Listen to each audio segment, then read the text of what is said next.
I'm gonna mute my mic on the back up chat so they can't hear me. Yeah. What up, people?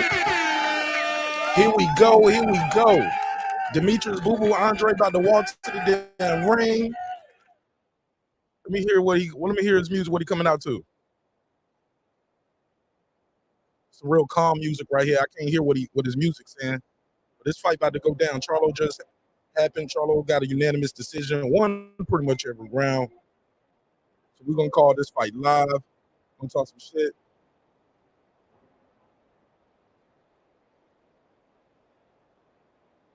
So yeah, Boo coming to the ring, about to come to the ring. Just standing there, let the fog. This nigga got a COVID mask on? What do you got on?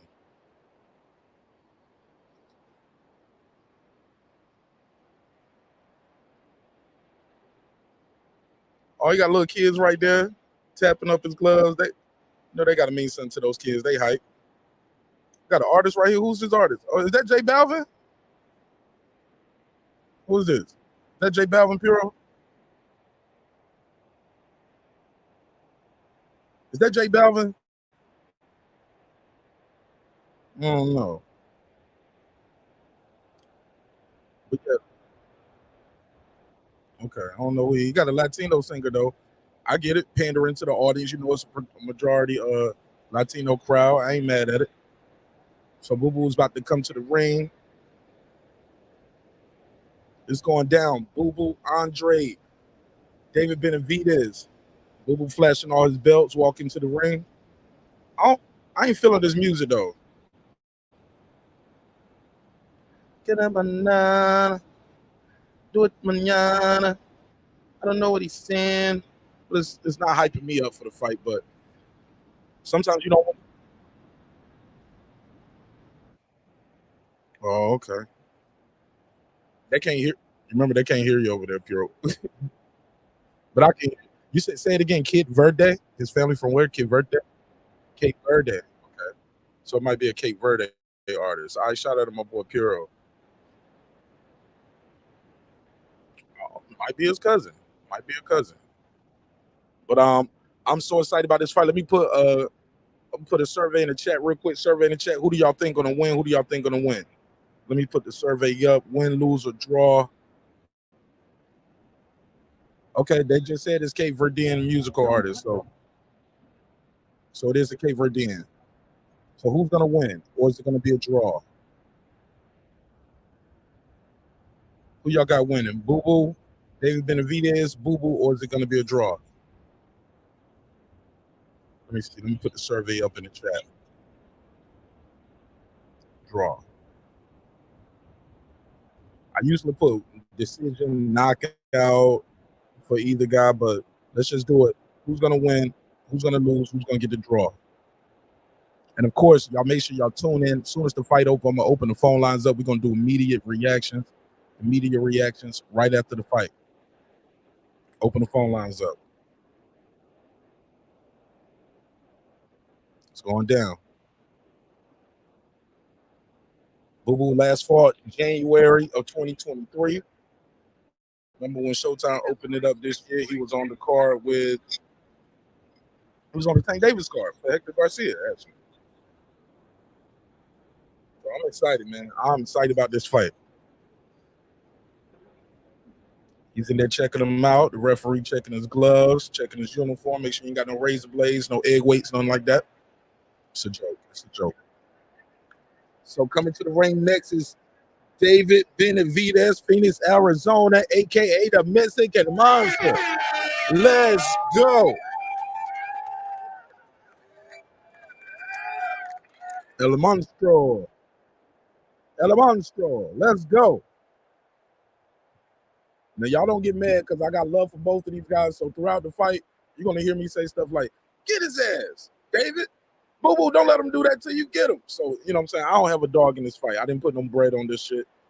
Like I said, I got a lot of admiration for both of these guys. I haven't interviewed Boo Boo. I did interview David, but I just like both of these guys' support. Both of these guys, I love their story and stuff, man. David turning up. He jumping around and shit. Hype. I don't know what he wearing right here. Is this a little fur or something? What we got going on right here? Let me put it on the screen. What's this? It's a little fur or something. Willie Mammoth type shit. I don't know. But he ain't doing no short walk. He ain't doing no long walkthrough. He ain't doing no fireworks. Nobody bringing him to the ring. David got a gold. He got a gold mouthpiece, look like he got a gold grill in, and he just walking straight to the ring. He already in the ring with his arms up. Let's go. He said, "Man, I ain't here for no songs. I ain't here for none of that. No fireworks. He in the ring already. He the champion, and he in the ring already." That Boo-Boo had that long ring walk. My boy David said, "Man, I'm ready to fight, man. Let's get it. My brother just got beat up and shit. I'm ready to whoop some ass. Let's go. Let's go. Let's go." David's in the ring. Boo-Boo's in the ring. Ooh, it's going down. Let me see what they saying in the survey. Who y'all got winning this fight? I got a survey in the chat. Who gonna win? So far, the audience is saying they got Benavidez. Survey is in the chat. Ty, what up? He got Boo-Boo for the win. Ty said he got Boo-Boo for the win. Let me make sure I'm in the right chat over here. All right, so Ty got Boo-Boo. You got him by decision, late stoppage. You got him by decision or late stoppage?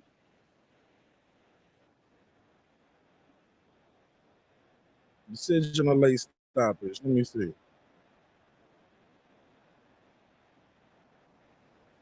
This is crazy, bro. I can't believe this fight is finally happening. These are two of arguably two of the most avoided guys. I know a lot of people don't like when I say that, but I think both of these guys was getting avoided for a long time. People did not want to fight Boo-Boo Andre. He's not an easy walk. Close this.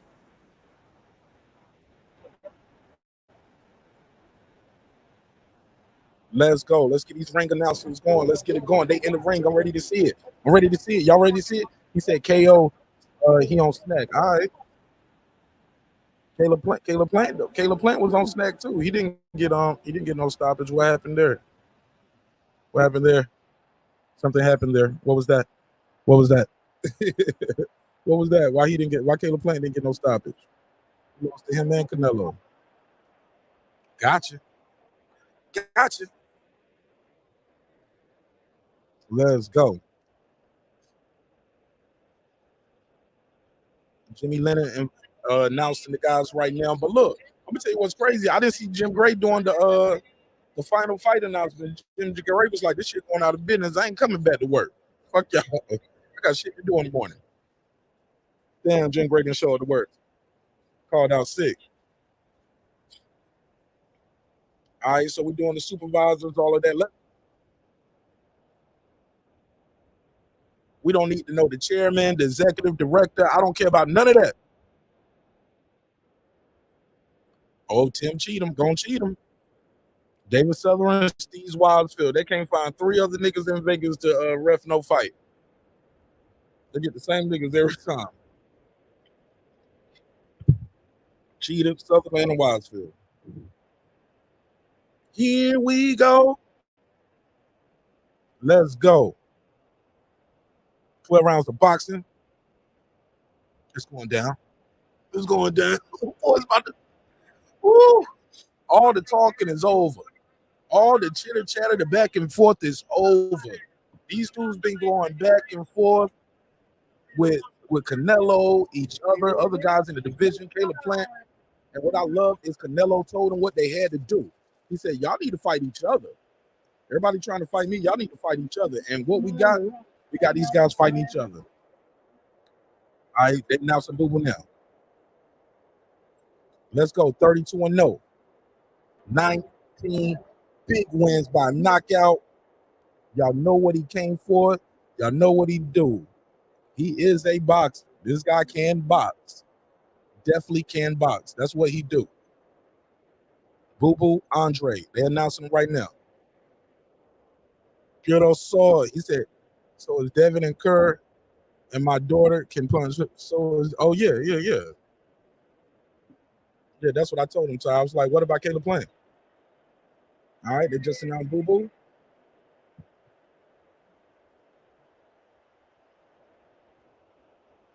Excuse me, I'm sneezing, man. I had to use my mic. I'm sneezing still.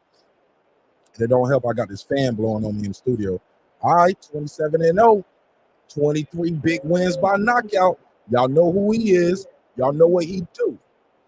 Lamont. David Benavidez. Yeah. Let's get it, baby. Who gonna win this fight? Who gonna win this fight? I'm so geeked about this fight, man.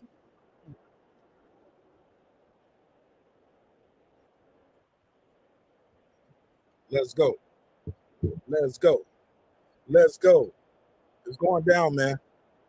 27-0. 23 big wins by KO. They just announced them. Crowd going crazy. Crowd going crazy. Crowd going crazy for David Benavidez. Let's get it.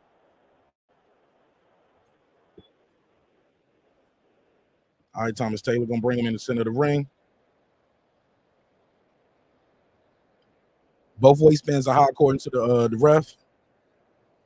Protect yourself at all time. What I say, you must obey. Woo. Here we go. Here we go. Here we go, nigga. It's going down. Get your ass all the way back in that corner. Let's go. Get your ass all the way back in the corner. You too. Get over there. All the way back. All the way back. Stay back. Here we go. You ready? You ready? Oh, I'm ready. Ding, ding, ding. Start this shit up. Boom. They go straight out. David Benavidez is walking right toward him, pumping the jet. Throws a big right hook. Andre grabs him and spins him around. Turn some of this shit down a little bit. Boom. They both in the center of the ring. Boo Boo's in the southpaw stand. David Benavidez look fast already. Nice head movement from David Benavidez. Boom, throws a big right hand, but he misses by a little bit. Oh, nice combination to the body from Boo Boo. Okay, big right hand from David makes Boo Boo drop back 3 steps. Some lady in the blonde hair looking in the audience like, damn, that moved him that bad? Okay, Benavidez throws a nice left to the body. Backs up, Andre backs up Benavidez. I'm going to just say Boo Boo and David. David pawing with a jab. Boo Boo reaching with the lead left. He got to the body. You better be careful with that. But Benavidez, Boo Boo's getting real low. He's getting real low. Nice straight right to the body from David. David throws one up top, but it's kind of parried with the glove of Boo Boo. Nice jab to the body from Boo Boo. I don't know if it landed though. Nice head movement from David Benavidez. Throws a straight right to the chest of Boo Boo. Nice little feint right there from David. I'm sorry, from Boo Boo. Damn, fucking up. Pressure from that. Here comes that pressure from David though. Oh, nice grab, turn, and you can see what Boo Boo's trying to do. You want to grab him, turn him, and as he's turning him, you want to release a shot over the top. He barely missed with that one right there. Big right hand from David, caught Boo Boo clean. Boo Boo's going to David's left, but David is so long that right is still there. And Boo Boo's not moving too much neither. David shooting that right again too. Nice body shot from Boo Boo. And another good body shot from Boo Boo. These left hands to the body from Boo Boo are looking good already. Right hand to the chest from David. It was blocked though. David is looking. David is looking. David is looking. Feigning. He's looking. Feigning, looking. Jumps in, hop back out. Pawing with the jab. Pawing with it. Shoots, snaps the jab. Boo Boo is still circling to David's left.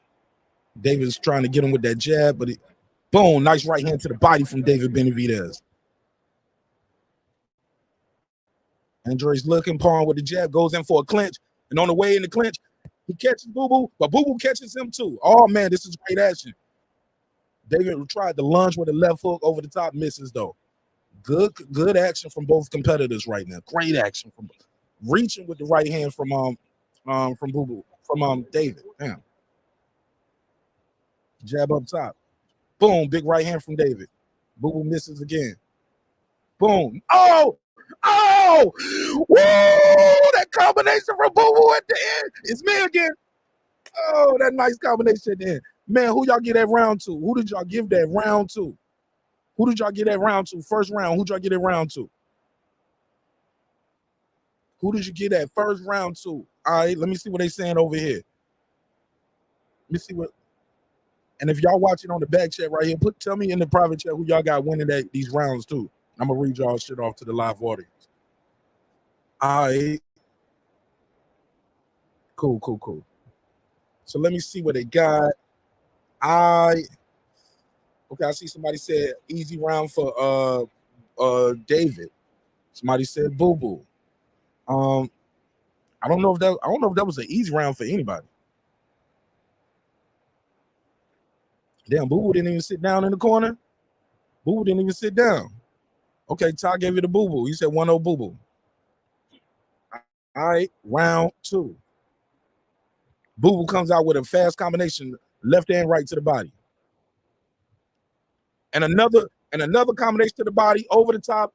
And as soon as David walks towards him, he's tagging David in the breadbasket. Boo Boo's definitely winning the first part of this round 2. No matter who you gave round 1 to, Boo Boo's winning round 2 already first 30 seconds. Oh, and a big combination from Boo Boo and another jab. And then he spins David. And then he's spinning him around. Woo, he doing the do-si-do with him. But as he's spinning him, he's trying to hit him when he lets him go. Oh, man, he going to have him dizzy in there doing that shit like that. You spinning somebody around? Okay. But David is right there walking towards him. But definitely a good start to the round 2 from Boo Boo. A lot of movement, too. And big straight right from David. David hook lunges with it. Straight right up top from David. I love the head movement from David, though. I ain't even gonna lie. He don't get a lot of credit for his head movement. I don't remember if I seen him do it this much, neither though. And that's straight right. David hand speed is just so fast and underrated. Nice catch right there from Boo Boo. He tried to shoot. He tried to catch and shoot, miss. Nice uppercut and 6, 7, 8. Oh man, you got to give him credit for the combinations, man. Even if all of them ain't landed. Oh, right hand behind the head from David Benavidez.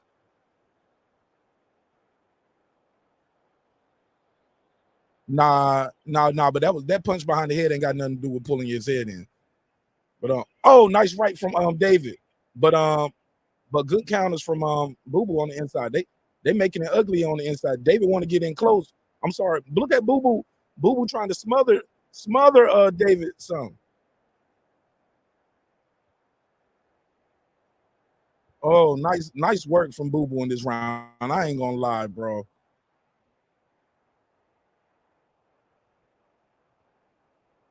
Yeah, he having success fighting off the front foot. Wild uppercut from Boo Boo. It was blocked from David, though. But that straight right from David is fast. Oh, nice combination. That straight left from Boo Boo got in there. And David tried to shoot his own real quick. Trying to line Boo Boo up for it. Then Boo Boo goes to his right, goes to his left, and shoots another combination to the body of David. David bangs his gloves together, say, let's go. Boo Boo's now going to the right hand of David. Then he goes out with a lead uppercut, get caught with a straight right hand and a jab from David. Boo Boo circling out to his left again. I'm sorry, his right, David's left. Nice little body shot from David. Oh, and right hand up top from David, but Boo Boo popped the shot too. David missed with the right, misses with the left. Bell rings round 2.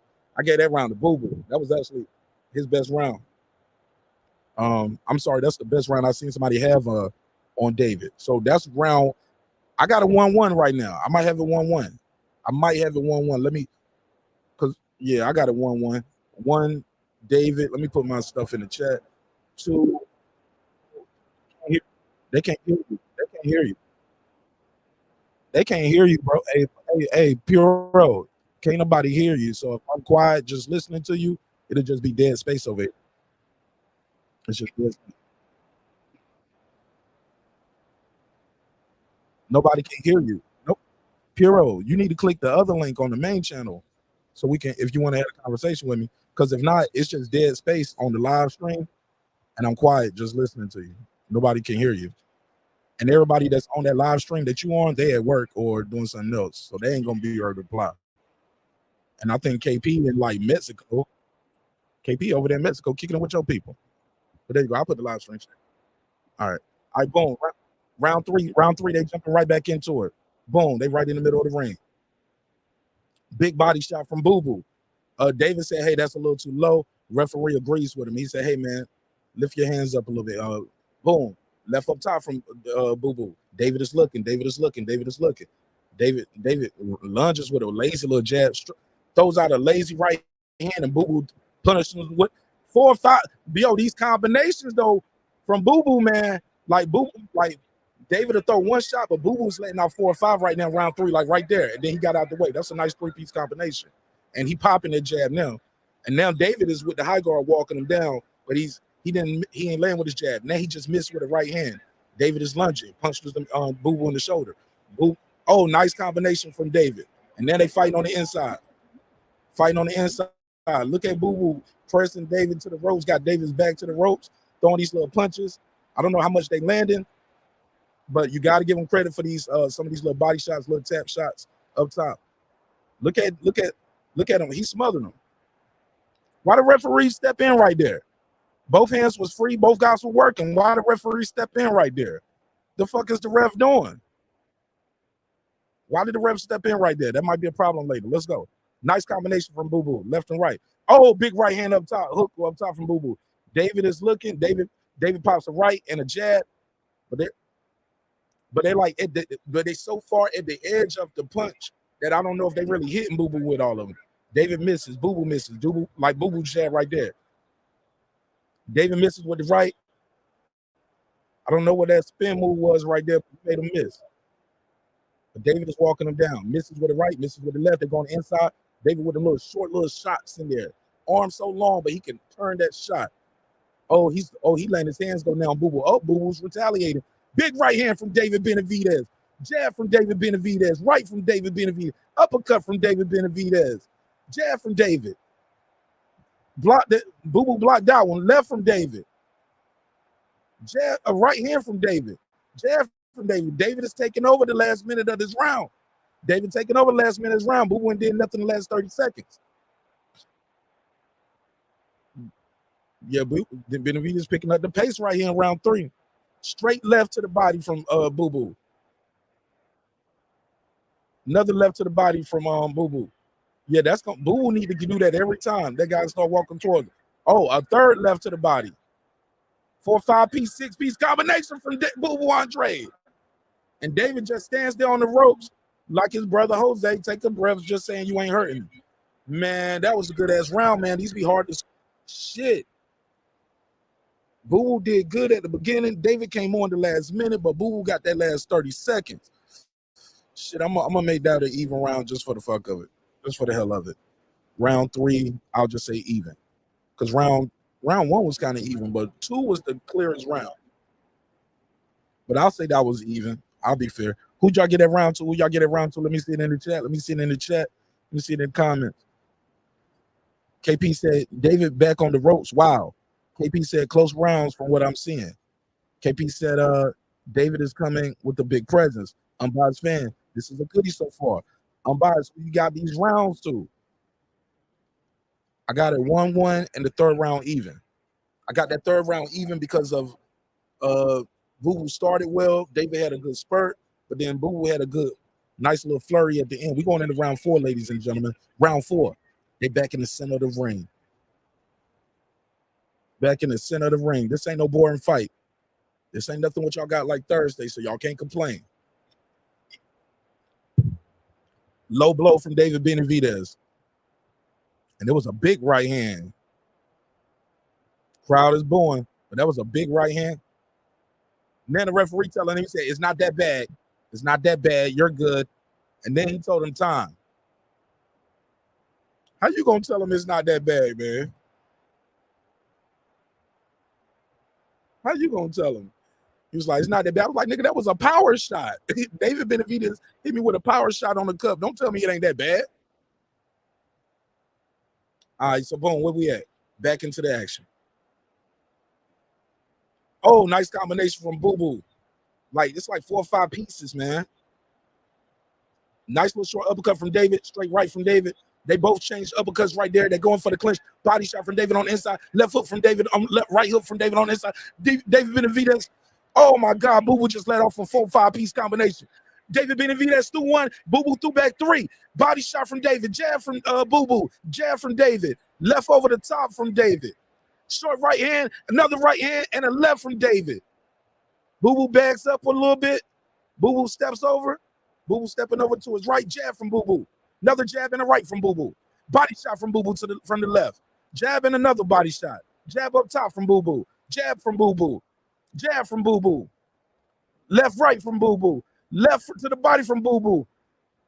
Right, left over the top from David. Another jab from David. Straight right from David. That motherfucker fast with that right hand. Left right from David. Boo Boo gets on his bite, but shoots an uppercut, but not before David gives him a right and an uppercut up top. Going to his left. David's trying to measure with the left. Measure with the left. He looking in the high guard. Boo Boo's on the rope. On the way out from the ropes, David gives him a left to the body. Boo Boo throws a right and a left. David misses. Boo Boo throws a left to the body. He lands. David gets blocked with a jab. Boo Boo lands a jab and a right hand hook. Boo Boo shoots the jab again. He's measured with the jab, then he shoots the left. Big right hand from David, but it's blocked. That left hook, some of that got in. Straight right from David. Left and right from David. Boo Boo's looking. Jab to the body from Boo Boo. Boo Boo misses with the right hook. David did not miss with that right to the body. David shoots a jab, and they hold on. Oh, my God. Y'all talking about a pace? Y'all talking about a pace? Little uppercut right there. Jab from Boo Boo. Another jab from Boo Boo. Jab from Boo Boo. Jab from David. He misses, though. But Boo Boo's, some of his shits were missing, too. 1, 2, 3, 4, 5. Oh, that last one made David bend over, though. That last shot to the body. David misses with a left hook. Nice jab from Boo Boo. Great body work from both guys. Nice left to the body from David. And another left from Boo Boo to the body. Oh, my God. 1, 2, 3, 4, 5 punch combination from Andre. Big right hand from David. And down goes Andre. Down goes Andre.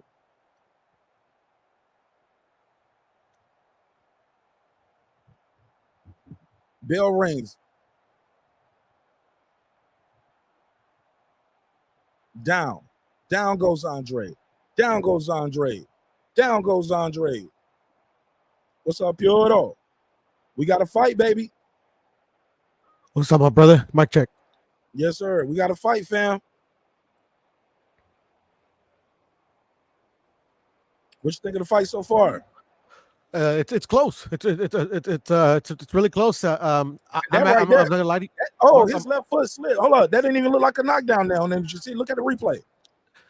I haven't got to the replay mark because the other feet is okay. Now that shot hit. That right hand hit. He goes down to try to cuff him, but that his left leg gave out on him. Yeah, that's official knockdown. I count that one because it was a punch. Boom, big shot. Oh man, that big shot. Yeah, that shot hurt him. That shot hurt. All right. Round number 5. Yeah, it's clear. It's clear. I had to see the replay. David pressing towards him now. Big right hand from David. Big right hand from David. Boo Boo's game shoots the uppercut. Ooh, David caught him clean with an uppercut and a right to the body. Boo Boo blocked that jab, though. Boo. Ooh. Oh, David putting a lot into them power. He's sitting on these shots now. He's trying to get Boo Boo out of there in round 5. Big right hand again from David. And Boo Boo felt that shit. Oh, and the left from David. David throwing that right hand heavy. He almost jumped when he threw it. Oh, he chops down with it, but he misses. Oh, jab from David. Boo Boo's on his bite.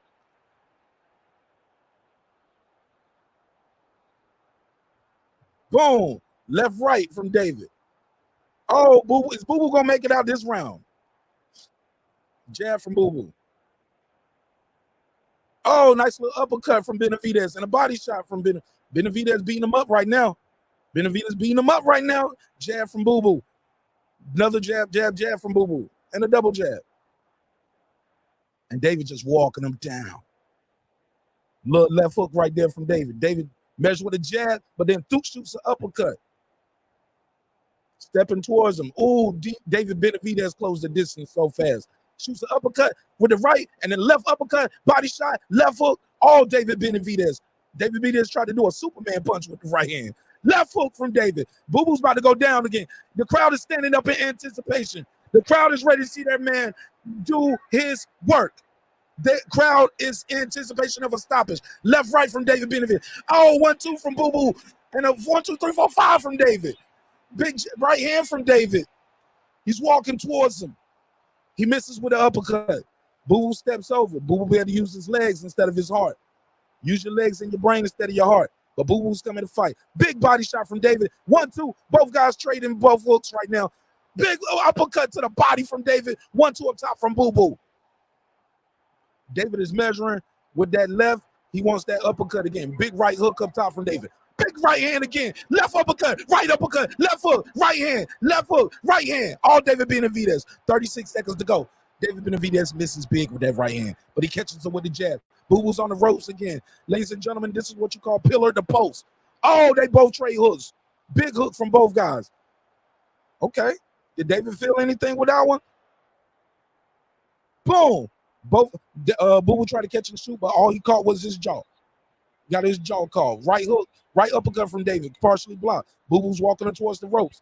10 seconds left. Boo Boo lands a big right hook, uppercut, some soft shit to the body, and David stops that with a big boom, boom, boom. Oh my God, oh shit. Woo! Big round, and the referee's telling the doctor to come over there and look at him.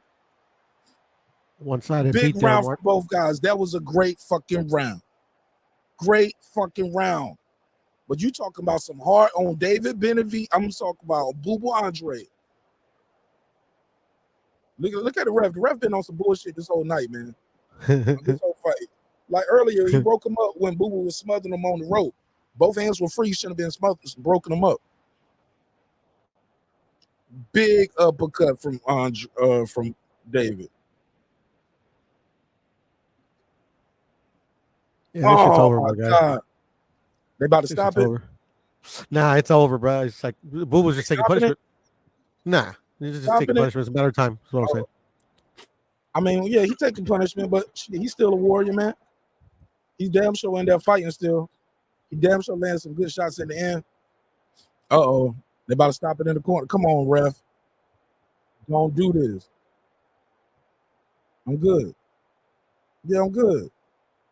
It's me again. Oh my God, this is a championship level fight. He showed him something at the end of the round. I hate when they do it like that too, because then the other guy know all I got to do is just flurry your ass again. The ref is gonna stop it. But I agree with you, Mark. I don't like it either. I don't like it either. Yeah, but Boo Boo fought back at the end. They shouldn't be stopping it. You get what I'm saying? Boo Boo fought back. They shouldn't even be talking to him. They shouldn't even be talking to him, to be honest. You know, like, I mean, anyways. Oh my God.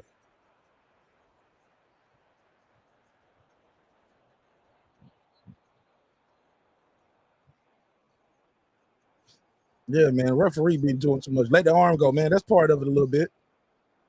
Like, did the same thing against his brother and Jermall. Yep. The other guy, Harvey Dock. Yeah, Harvey Dock was doing too much. Yep. Nice combination from David on the inside, left and right to the body. Straight right, and a chopping left from David. And another left to the body from David. Winds up a big right hand to the body and a right hand up top. But Boo Boo's fighting back. He throws the left and the right. Yeah, but it is a matter of time. I agree. Nice right hand up top from David. Because you got to ask yourself, like, Boo Boo's not young, but he's an undefeated champion. Like, do you want to see him? How bad of a beating do you want to see him take? Or can he come back? Does he have anything that can hurt David? Boom! Big right hand to the body from David. And a left uppercut, right, but he blocks that right to the body. Boo Boo's looking. Boo Boo throws a punch. He's not even throwing back with any effective, just Mark. They're all defensive punches. Yeah. But right there, that's the cut. But it ain't nothing on them shots. That little combination ain't nothing on that. Nothing on those shots. And David is winding up. Look at these big shots David is throwing. Hard shots. But nice little uppercut right there from Boo Boo. David pushed himself back. He threw the punch so hard. I did not like this game plan from Boo Boo. Boo Boo just went in there and tried to fight fire with fire. Yep, horrible game plan. I agree. What happened to all this boxing and this pedigree? He went in there and tried Tried to, nice little uppercut. Oh, shit. Boo Boo snapped his head back big with that uppercut, didn't he? Oh, yeah. That was a good punch.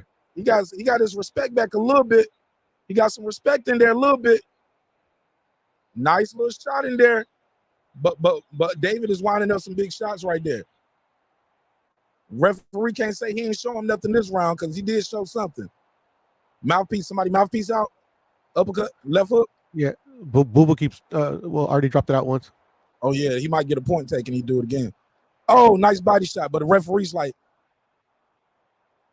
the referee didn't even let him. The referee wiped the shit on his pants. What happened to going to the corner, put a little water on it? Little elbow right there from. Oh, nice combination from David. Bell ring. Some mismatch, brother. Major.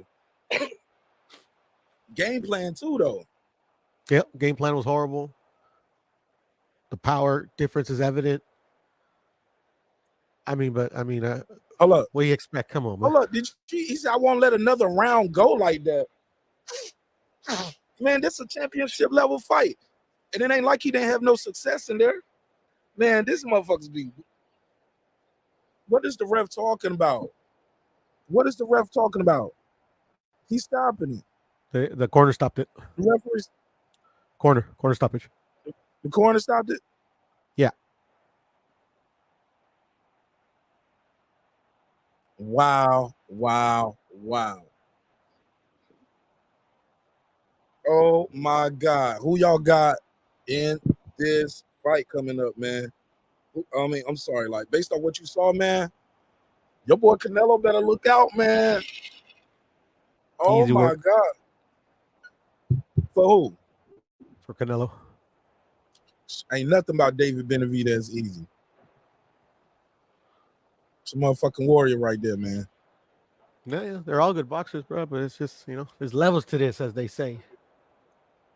Levels to it. Wow. Oh, wow. I'm just super happy that David Benavidez beat the shit out of Boo Boo, and hopefully Boo Boo never comes back. You said he never comes back? Yes, sir. Damn, man. You want a nigga to lose his livelihood and the way he take care of his family? I think he's pretty well off. I think he's pretty well off. Man, we don't know what's in his bank account. Like I could think you pretty well off. I won't want you to lose your job, Bureau, and the ability to take care of your family. That's kind of fucked up. Yeah, I just saying I personally don't want to see him fight. When I say it like that, it's kind of fucked up too, right? Like, because it's a little bit of a guilt trip, Mark, but it's all good, right? You do your thing, Bureau, because you know that's wrong, bro. Like, I want him to lose his job and ability to provide for his family. I want his kids back on welfare in the projects. Huh? Hey, Bureau's like, I didn't say that. Yeah, let him keep fighting if you want to fight. You ain't got to buy it. He ain't got no fans. I said, let him keep fighting if you want to fight. We don't have to buy it. No. I mean, he's gonna keep fighting, Mark. But the thing is like, like we paid it at the end of the day, like, they're there to entertain, bruh. All the guy does is talk shit, bruh. But it's what it is. Man, I would love to see him versus Caleb Plant. The two guys to beat, the two guys that lost to David. Let me get some of these screenshots in there. Go ahead, brother. Oh no, y'all can talk. What's up, Brim? What's up, Brim? It's relentless. Yo, okay. I'm no longer. We can hear you, but you're low. Yeah, I can't do nothing about that. I said, we can't hear you then. Well, we can't hear you. You can't hear me at all. Yeah, we can hear you. I got to put my whole mouth on the mic. But put some bass in your voice. No, I'm at work. I'm just fucking with you, Brim. Yeah, it's low though, Brim. It's going low again. Dang, but man, he was relentless. Make it loud. Okay, he was relentless, bro. That was Benavidez was relentless, bro. Yeah, I was impressed. He impressed me. Hey, wait to this. Hey, Brim, just wait a second to this because I still got the other thing playing in the background because I want to hear his post-fight press conference. And that's contributing to how low you are too because I can't hear you over them. So just hold on for 1 second till they do the post press. Matter of fact, let me see. I can mute it for a second. Go ahead, bro. Why they setting up the post-fight press? 1 2 1 2. Oh, he dropped off. No, he's right there. He's on mute. Oh, you mute? He's on mute. He's on mute. Adam Kelly, what up? Brim. All right. He's probably trying to fix his mic or something. What up, Adam Kelly? What you think of the fight? 93 Octane said Canelo gonna swerve David. Sir Senior said, I told y'all about the Mexican monster. Epoxy Magic said shows plants level also. Plant had a better game plan. Facts. The game plan too. It ain't just this guy better. That guy better. He boxed, moved, banged, and clinched and got the hell on and survived some rounds. He didn't just go in there and say, I'm gonna try to bang with this guy. That was a mistake. Yeah, especially since he was punching at his gloves too. Sorry, go ahead. Get the post-fight pressure real quick. Let me hear what he said. You got it, man. They asked him, what did you prove tonight? He want to thank God? Al Heyman? Showtime? He thanking Showtime, thanking his people?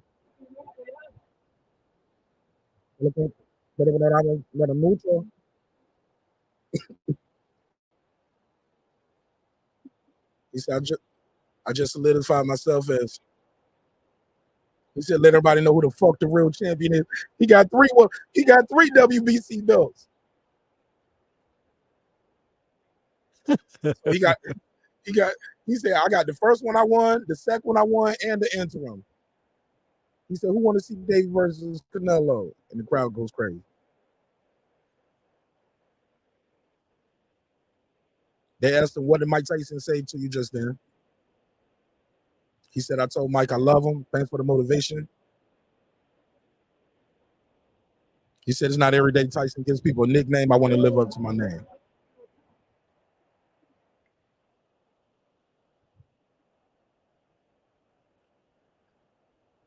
They said, how did you slow him down?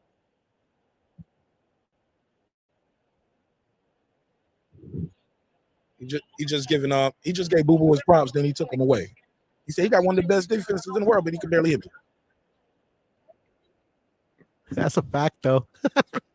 So they're talking to him about the round 4 knockdown.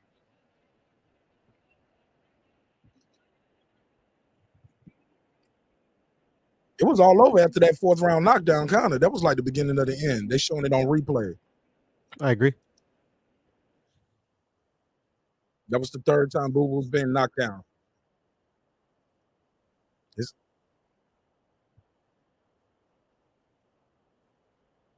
He said, keep putting him in front of me, I'm going to keep knocking him down. What's your message to Canelo? He said, y'all want to see Benavidez versus Canelo? The crowd goes crazy.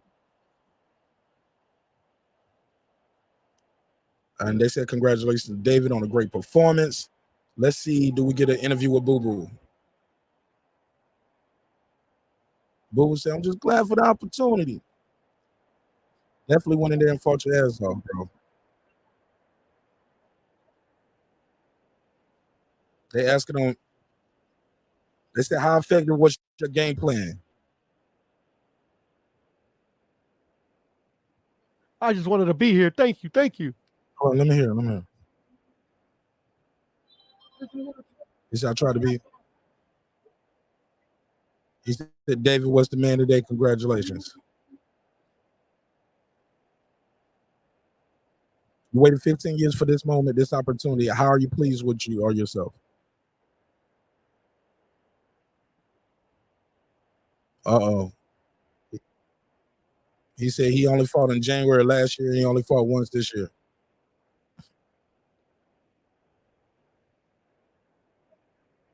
He said, I fought the bigger man. I ain't going to say he's the better skilled man, but he was bigger.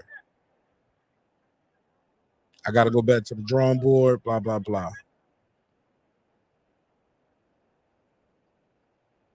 They asked him about that round 4 when he got dropped.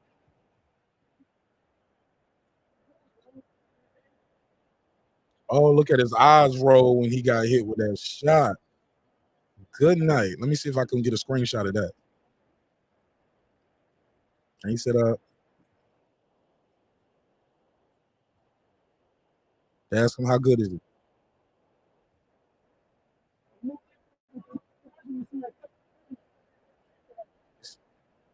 He said, I can't.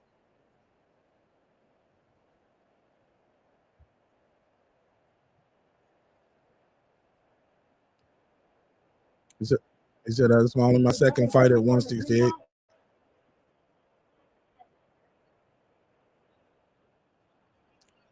What you mean not giving it his all? I thought he.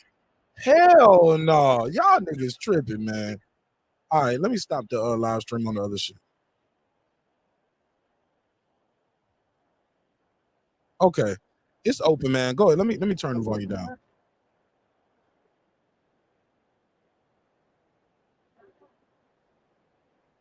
Who said he didn't give it his all? Boo Boo said that? No, people in the comments. Somebody said he quit. All right, let me end that recording. All right.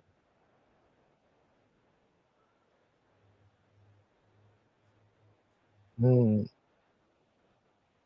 I completed their upload, when we continue their upload. Who's uploading? David walking in the back and said, "Where my check at?" 58. One.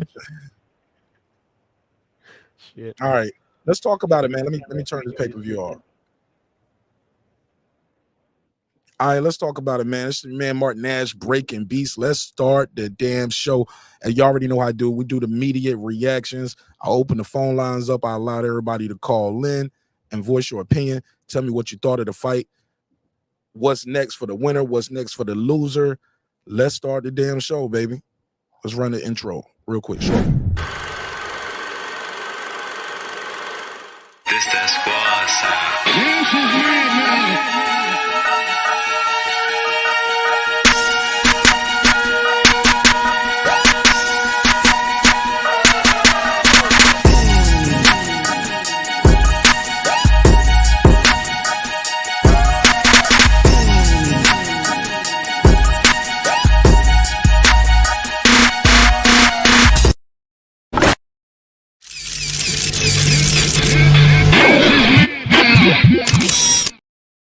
All right, man, we back here live with another one. You back in the lab with your favorite neighbor, the man Mark Nash. He is I am here. Another great episode of Breaking Beats. How y'all feel? What's the deal? Welcome home. Welcome home. Welcome home. Welcome home. Welcome home. All right, so it just went down in a major. I'm hearing myself twice somewhere. I hear myself twice. It just went down in a major way. We got David Benavidez stopping Demetrius Andrade. What round was that, Piotr?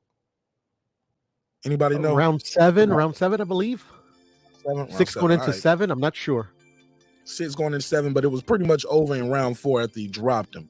He dropped him at the end of round 4, but after that beating he took in round 5, it was pretty much over. Got the panel here. I will open the phone lines as well, so you guys can call in and tell me what did you think of the action. Let's go to my guy Piotr first. What up, Piotr? What you think of the fight? Hey, what's going on, Mark? I thought it went as expected. Boo Boo did what he could to keep him off of him, but that's exactly what it was doing. What I noticed was all the combinations he was throwing, they were all being blocked by David Benavidez' guard. I think he tired himself out after that. Benavidez started, fucking putting his own shots in. Eventually dropped him after that. Like you said, it was downhill. He got dropped. The rounds, he was just, he was just taking a lot of punishment. He was doing his best to throw punches just to kind of like give himself a breather, but David was relentless in trying to get that stoppage in, and eventually he got it. That's how I thought it went. All right, Bram, talk to me. Give me an open statement. What'd you think of the fight?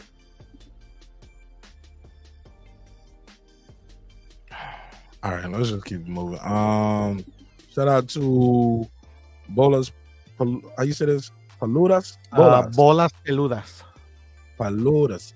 He said Cinnamon don't want it either with either one. I don't think nobody worried about Boo Boo at that weight after saying that. Brother Bakari, he said just too big and too strong for Boo Boo. Yeah, he was just big. He's fast too, though. That straight right hand was getting there. That straight right hand was snappy. Fast as hell. The body work was amazing. Hand speed's good. But right, hand speed is amazing. But David fights like that with everybody. David fights like that with everybody. Part of that got to be some of Boo Boo's game plan too. The way he just thought he was just gonna walk in and just try to walk down. I think he tried. Yeah. What you think of that game plan? What was that game plan about, Puro? I don't. To be honest, I don't know. Yeah, it's just it wasn't a good one. Never heard of it. Yeah, no, it wasn't a good one. I noticed it from the get. I mean, it was funny because I was listening to the commentary before I jumped on the live, and they were, when he threw these combinations, David was all blocking. The commentary went nuts, like, "Oh my god, I never seen nobody do this to David." I'm like, "Do what to David?" But that's what I was saying. But yeah, man, it's just it was a horrible game plan in my opinion. Hey, can you hear me? Yeah, I can hear you now, man. What's up? Not much, man. Shout out to Benavidez. He was relentless, bro. Man, he was relentless. He impressed me. I still don't think he beats Canelo, but boy, that ain't gonna be no walk in the park, though. Ooh, that was he impressed me. He did what he was supposed to do. You say he does beat Canelo, or he doesn't? I still don't think he beats Canelo, but he does. He doesn't, because Canelo got power the Boo Boo don't have, so he got something to keep him off of him. But it's gonna be a good fight, man. I hope it's next. I hope it's not Munguia, but again, we don't know what's going on with PBC for 2024, so we'll see. But I thought Munguia got to fight John Ryder next, though. Yeah, I ain't trying to think that far ahead. I want to talk about these fights that we saw today, right now. Yeah, man. No doubt, man. But shout out to Benavidez. What you think of the game plan that Boo Boo had going in there? What was that? He started off well, but he should have kept his distance, man. And the smothering only worked for half of a round, and then soon as. But the thing is, I told you he was going to wilt under pressure. He'd never been under no pressure like that before, and that's what happened. He didn't know what to do because he's never been in that position before as a professional fighter, and I knew that was going to hurt him. He had the better skill set, but he hasn't been built to be able to withstand that type of heat. He had never been in a fight where he had faced any heat to that degree. And that cost him. Because he didn't know what to do and how to handle it, because he had never been in that position before. Also, your punches gotta hurt the guy too. You feel me? I don't think he did anything to hurt David. Maybe he don't have enough power to hurt David. David's chin is not. David don't got no weak chin, bro. The only time David got knocked down was a flash knockdown. He doesn't have a weak chin. You gotta have Canelo power. I didn't say he did, but it's the shot that you don't see. But you got to have something to at least deter the man, like you said, to keep him off you a little bit. Got to move a little better. But go ahead. Yeah, I mean, he started off pretty good. He started off good, but it didn't last. I mean, it's a testament of being in the fire. Once you're in the fire, you get used to it, and you can know how to handle it. I hope Boo Boo bounces back, because Boo Boo gained some respect from me, but I knew Boo Boo wasn't going to be able to handle that heat. I didn't expect him to put him out this early, though. I thought it was going to be like 11th round, but that's why I used to question his game plan. But everybody has a plan till they get hit in the mouth. For sure. Phone lines are open. Call in. Let me know what y'all thought of the performance from both guys. 446921766. Damn, I got the wrong number on the thumbnail. 446921766. 446921766. Call in, voice your opinion. I'll put you right in the mix. If I got the wrong number on the thumbnail, it's just gonna have to stay there for right now. I got 693. Lord help me. But hopefully they'll click the link, then look and see the phone number on the screen. The phone number is on the screen though. 446921766. 446921766. Need to know what you got started fight. Puro, what'd you think of Jermall Charlo fighting Jose Benavidez Jr.? We got to talk about that as well. After this, let me take this first call.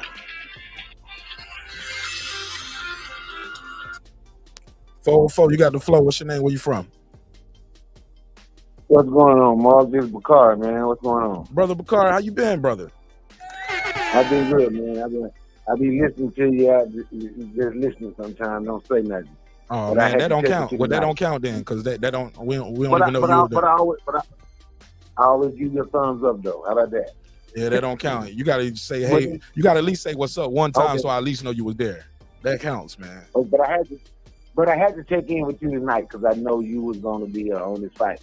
You know what? I'm a Boo-Boo fan, but I like Benavidez too, right? So I was pulling for a Boo-Boo. I'm more of a Boo-Boo fan.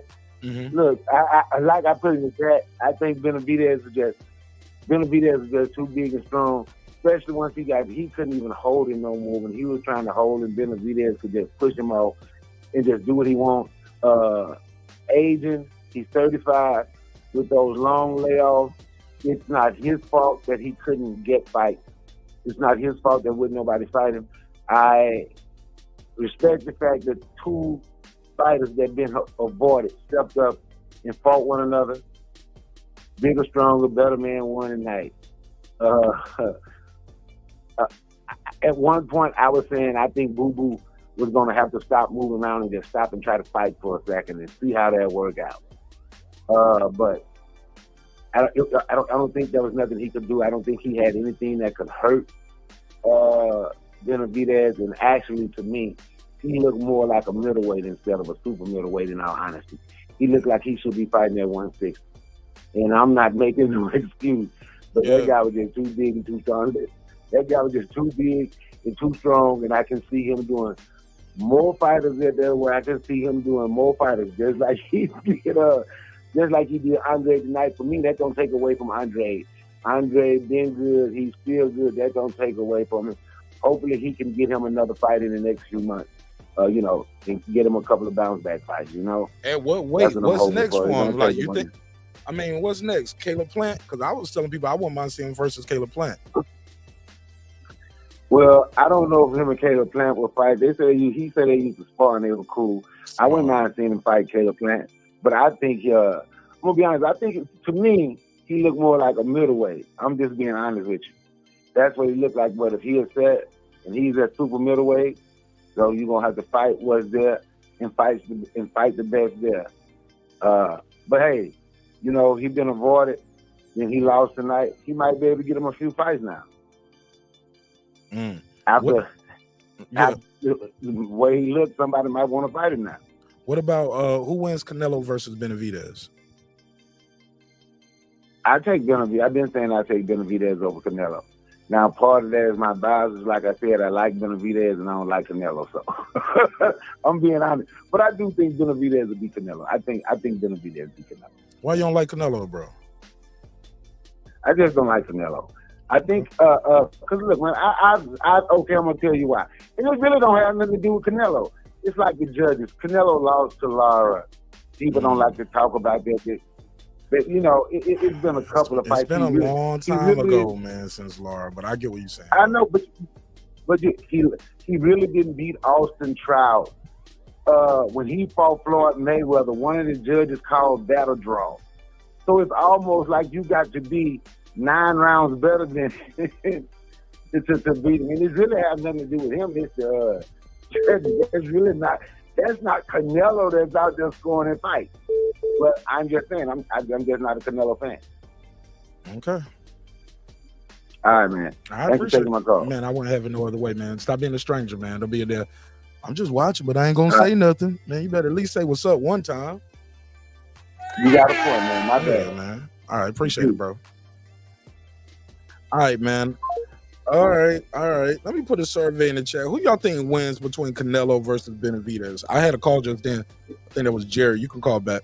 Who do y'all think wins between Canelo? I think Puro says he got Canelo. Brim said he has Canelo. Y'all know me. I got David, man. I got David, yo. And it's not reactionary based off the performance I just saw. No. I've had David for quite some time. Go ahead. I'll pass it around. Go ahead. It's open to y'all. Yeah. I got Canelo as well. I like David myself. I'm a fan. It's just, you know, levels, bro. Unfortunately, shit, man. Canelo is reality to most of these fighters, bro. That's what it is. You say he's what to most people? To a lot of these new school fighters, just reality. Just the reality. You know, when he beats them, they probably sit down and think in their locker rooms, why didn't I, you know, prepare myself more by fighting, you know, better competition at the end. I mean, in my opinion, that's how boxing goes. You have to, you know, ever since that I've been watching it, starts in levels. Nobody just you know, beats you know, B and C level fighters and are just ready to fight a dude with, you know, that's you know, been through the process himself. You know, at the end of the day, like probably how Canelo felt when he fought Floyd. Like shit, you know, like I thought I was ready because I was beating these guys and I wasn't. You know, but to be fair, he and Canelo have common opponents. One of them, I believe. Plant and didn't they both fight? No, he didn't fight Dave Lemieux. My bad. I'm trying to think. Yeah, I mixed up. Triple G fought. David hasn't fought anybody in his division, for being honest. I mean, there's a lot of that's why I say, like, he should have fought Caleb a long time ago before Canelo was even there. He fought Anthony Durrell, champion. Caleb Plant, like that counts. Hold on, Carla. What you think of that? What you think of that, Piro? I mean, the Caleb Plant helps because it's a common opponent with Canelo, but at the end of the day, like, I mean, he wasn't overly impressive against Plant. You know, like he wasn't able to get out, of there. A lot of people believe he lost the first half of the fight. I mean, what he's doing is he's overpowering these dudes that don't have the power or don't have the boxing ability to exploit his weaknesses. I mean, it's very good matchmaking, but at the end, it's not good matchmaking because he's not, you know, to make yourself better, you gotta, you know, you have to face some type of adversity so you learn from it. You know, you just can't be put in a sweet situation and think you're gonna learn something. You know, you're just gonna learn that you know, I can just, you know, overwhelm my opponents with volume and with a bit of power, and eventually they'll wilt. But when you get to the levels of Canelo, of a Floyd, of let's see who else is you know, when you get to that top level, you need that experience. You need it. Fair enough. I get where you're coming from. You said it like 3 different ways, but I respect you though. You know what I'm saying? As do I. Some people didn't get it. You know what I'm saying? So I'm glad you broke it down. What's up, Jerry the Terrataska? What you want, man? What you got for me, Jerry? Man, you know what? I wasn't even able to order the fight, man. Fucking Verizon Fios said that the provider I couldn't order it. I spent 40 minutes on the fucking phone trying to order the fight. Well, I should have hollered at your boy. I could have just sent you the link. But talk to me. What you think of the fight? Oh, well, you didn't see the fight then. Well, I listened to Coach Malachi call all the card fights on there. They all sounded like they was pretty good fights to me. Shout out to my boy, Coach. So, I really can't comment on it, you know, what happened in the fight, but he gave good commentary throughout the rounds. So, you know, I got a pretty good idea. You don't. I won't comment too much. I won't comment too much on. Well, I think I got a pretty good idea. What's his name hung with him for a few rounds, and they got knocked down. I did see the knockdown. Showtime's already showing some clips. And then after that, it was downhill for him. He got a little fatigued, and David put the pressure on him, and what happened. But I won't comment too much on the fight, but I mean, boy, you can see why Canelo's been in no hurry to fight this guy. This guy seems to be getting better and better, and even when he was just good, he was fucking really good. And now he looks like he's making that weight. He seems to have gotten his training down and taking things more seriously his last few fights. And I'll also add that this makes Plant's performance look a lot better. And I wouldn't mind seeing Plant and Andrade fight. I think that'd be a good fight. You know, hopefully Andrade can move on and put something together, if that's what he wants to do. I could tell he was fighting gamely, at least from what I could hear, you know, through the commentary. So tremendous win for Benavidez to win in that fashion, and now all the pressure's on Canelo. No, it ain't. He gonna fight Jermall. Munguia. Or Munguia. He gonna fight Jermall or Munguia. Like you said, and he gonna save David for last. That's what you said, right? No pressure. Well, yeah, I mean, I still believe that. But like I say, some people don't even think he's going to fight him in the third fight, and I'm even scratching my head thinking, man, Canelo's a veteran in the game, man. 60+ fights. Started when he was like 15 or 16. Makes a lot of money. You could see why, from a business standpoint, why you want to avoid this motherfucker right here, because he can shut the bank down. And, he's a bad style matchup for Canelo. He put aside how good he's been fighting, just with his height and his reach and his pressure. Canelo, he's a hell of a fighter, and he's going to have a puncher's chance. But I just wonder how he'll be able to dictate any type of distance with Canelo. With a Benavidez, that's going to be incredibly difficult. He's not going to be able to dictate the different distance, and I can't see him walking down. I cannot see Canelo walking David down. I just don't see that. He's going to have to box him, and he's going to have to be masterful at it.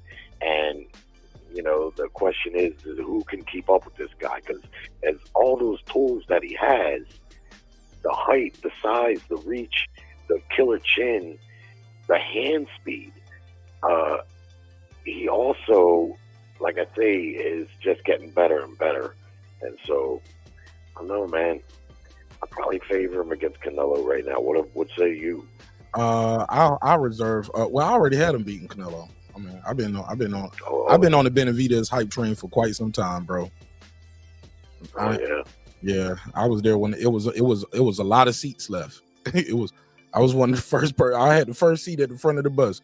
Let's go to who was here first. I think Rachel, then Food Revolution. What's up, Rach? That was fun. Talk to me. That was a good fight. What'd you think of the performance from both guys? Which one, first or second? Go the main event, and then we can work our way backwards. I like the main event. I had a feeling like the work rate that Boo Boo was putting in the earlier rounds was going to start fading.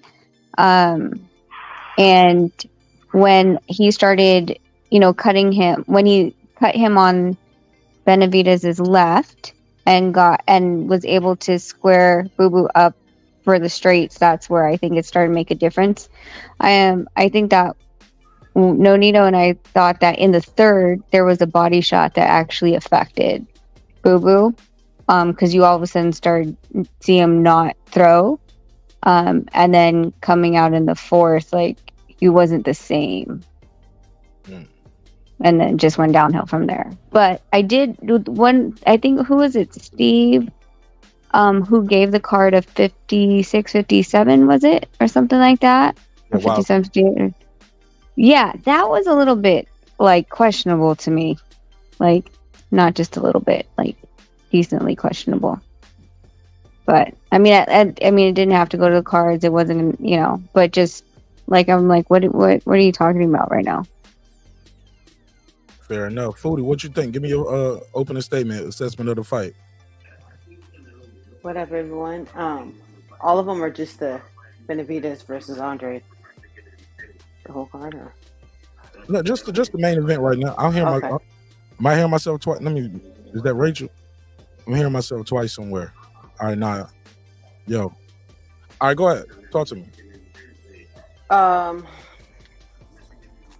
was a good fight, but I could say it was a good fight, but it wasn't really a good fight. I was happy to see Boo Boo in the ring for the first time. This is the first time I'm seeing him, besides like rewatching fights and all that kind of stuff.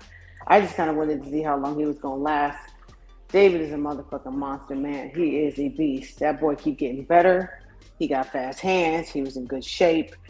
I think it was the end of the third round when he did the little laugh and the Ali shake, like taunting Boo Boo. That shit was funny.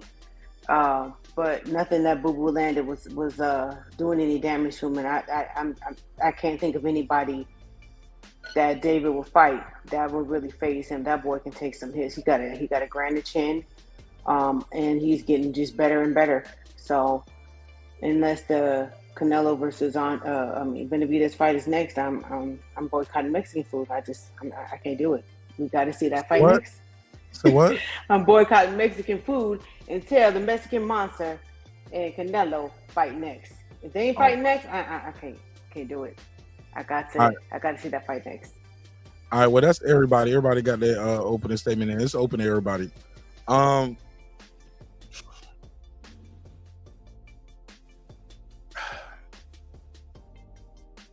He did still show some vulnerabilities.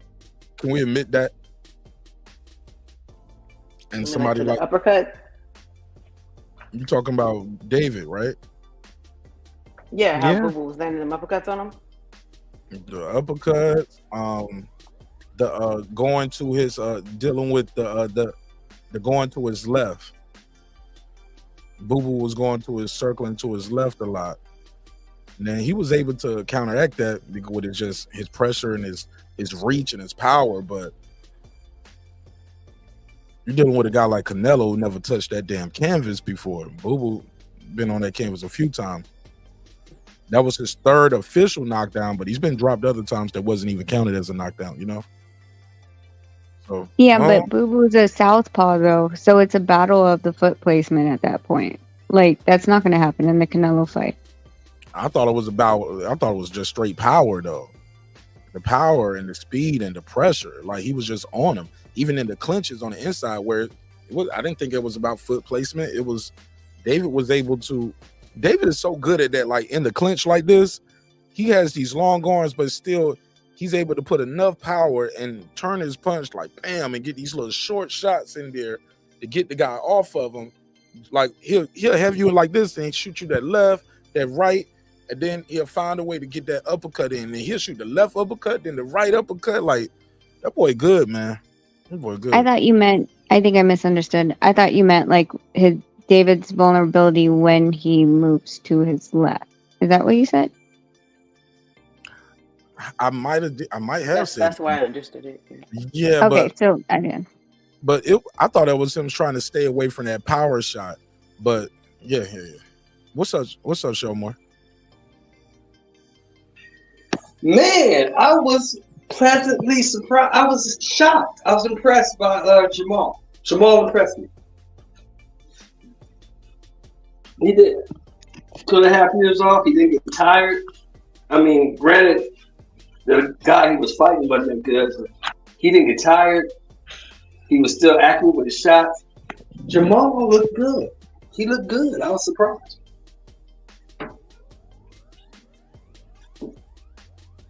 What up, Shelton? What's up, bro? Same old shit, man. Just chilling, man. Just watching the fight. Yeah, man. It's the same thing watching. Benavidez, you know, man. Good job. Hey, Shelton, fix that audio for me, man. You got stuff banging around. Hey, man, you was impressed by him versus Jose Benavidez and that performance? You was impressed? I was impressed by him not getting tired, bro. After 2.5 years out of the ring, 29 months. He didn't get tired. He didn't look sloppy. I was impressed by that. They were both getting tired. Hey, bro. I was impressed. Coming off of what was that with the agree with that? That's me. I already muted it already. Yeah. Supersonic ears, damn. Yeah, these headphones work, man, and they loud as fuck. Well, like I said, dudes coming off of that type of a layoff get tired. He didn't get tired tonight. But he did, though, Shelton. I can agree that he didn't look sloppy, though. You know, right? He didn't look sloppy, but he got tired. They both got tired. Nah, I disagree. I don't think he got tired. He was playing with that dude the whole fight. He won every damn round. He won every round. You can make that argument. The early rounds were closer, but yeah. He won every round, man. That he impressed me. I don't care what nobody say. That dude looked good for a dude coming off a 29-month layoff. He looked good. Against who though?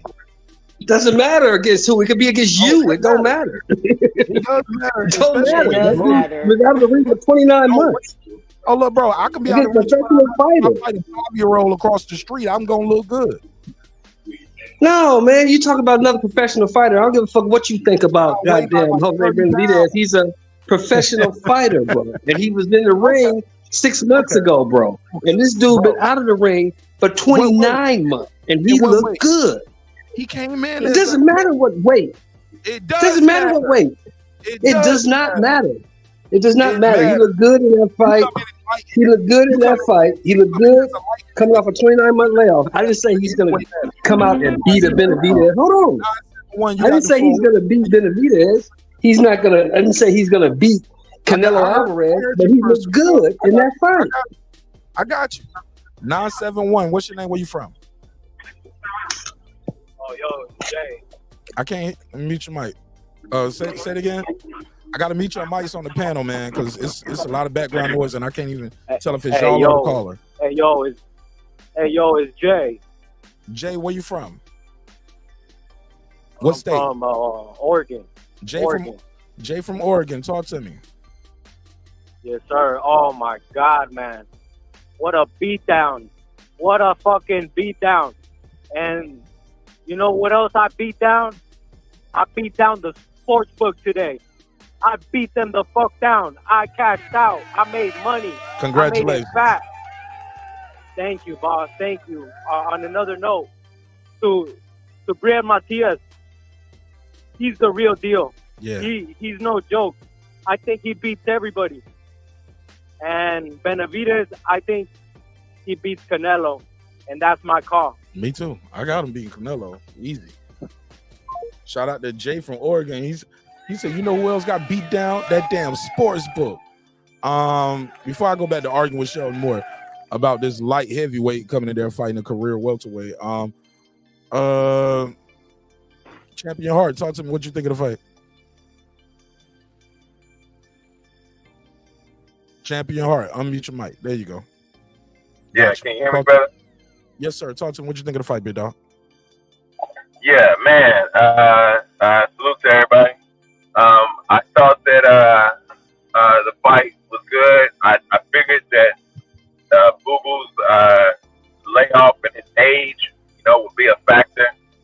And I was actually talking to KP about that. And Benavidez, he looked real good, man, real good. I get what Sheldon is saying about Charlo and Ben and Jose. That was the perfect fight to come back to, so that what I'm saying, he could look good. You got to keep in mind he's been out for 2 years, so he needed a fight to come back and look good at. You know what I'm saying? He probably wouldn't have looked that good with somebody else of a higher caliber. So he picked the right person for the comeback. He looked better than I expected.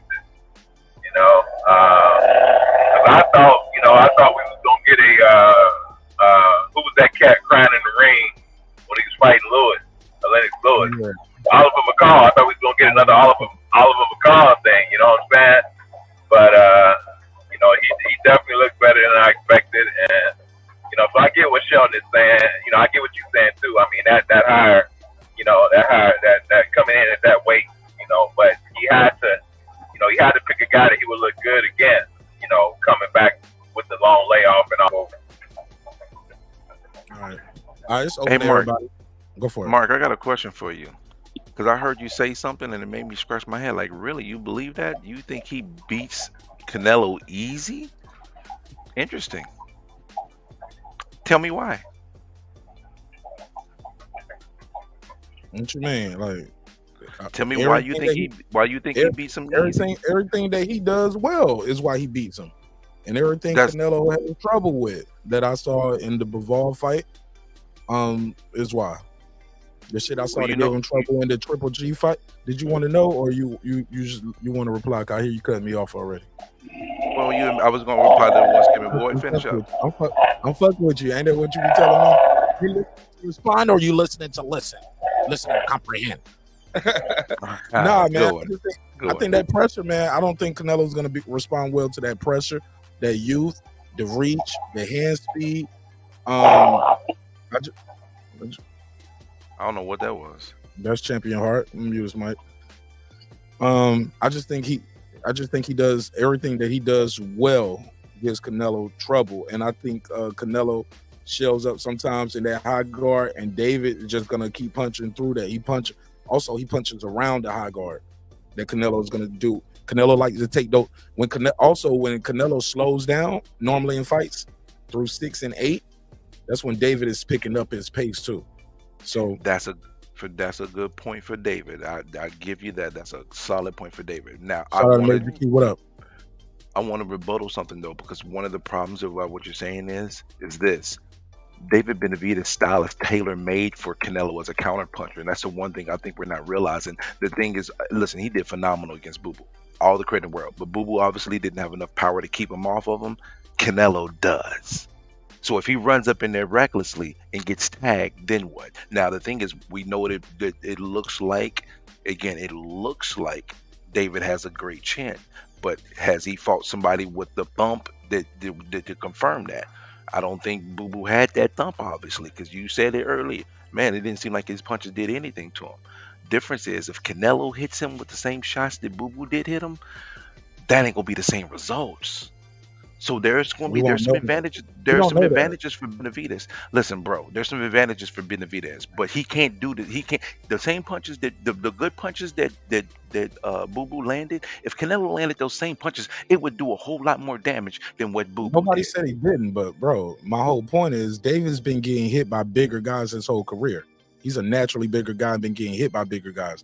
You talking about bigger guys? Just because you're big don't mean you got actual power, bro. No, I didn't. The only person he fought that actually has any power whatsoever was Lemieux, and Lemieux was on the backside. He hasn't fought anybody with a high level of skill with power. He hasn't. Fair enough. Okay. Yeah, and I would say I'm sorry. I would say he has some advantages, but he has some disadvantages too. And that's why it's not no clear shot. He has a chance. Training with they light heavyweights and cruiserweights, dog, and he been getting hit by those. I don't believe all of those guys he trained to work with. Let me take this call. 509, you on the line. What's your name? Where you from? 509, you on the line. What's up? This is. Go ahead, caller. What's your name? Hey, this is Sam from Washington. Sam from Washington. Sam from Washington. What's up? How you I've been good, brother. It's been good. Talk to good. Yeah, I just want to throw my little 2 cents. Go ahead. You know, David did exactly what I thought he was going to do. And before I go any further, after watching what happened tonight, I had to go back a little bit and throw some respect on Caleb Plant's name. Because Caleb Plant really fought David. He was winning the first half of that fight. So I look back on that going like, damn, I guess Plant did better than I thought. But with that moving ahead, I agree with what the last person on the panel was talking about how Canelo is going to have something going back. But, you know, I'm going to tell you, watching David, every fighter has his time, and everybody needs somebody better than them. And I do believe that David has too much for Canelo, which is why I think we're going to see Canelo Crawford. I think Canelo is going to continue to duck David. And I can go back on last night. I was listening to the show last night. I had to work last night, Mark. I'd like to go back a little bit on something you said about with the outcome of this fight. You were talking about how Charlo, you think they were setting up Charlo to fight Canelo next. And I completely disagree with that. No, I completely disagree with that. No, that's not. Well, look, I didn't say that. Who said? Charlo? Charlo said well, that. people on the panel were agreeing with last. Okay. Well, last night there was a lot of said in the interview. Okay, fair enough. My point is this. With PBC, without a platform, they're not going to be able to run to Amazon and say, this is the fight we want you to invest in. Charlo, who is batshit crazy right now, you can't even depend on him to finish the promotion.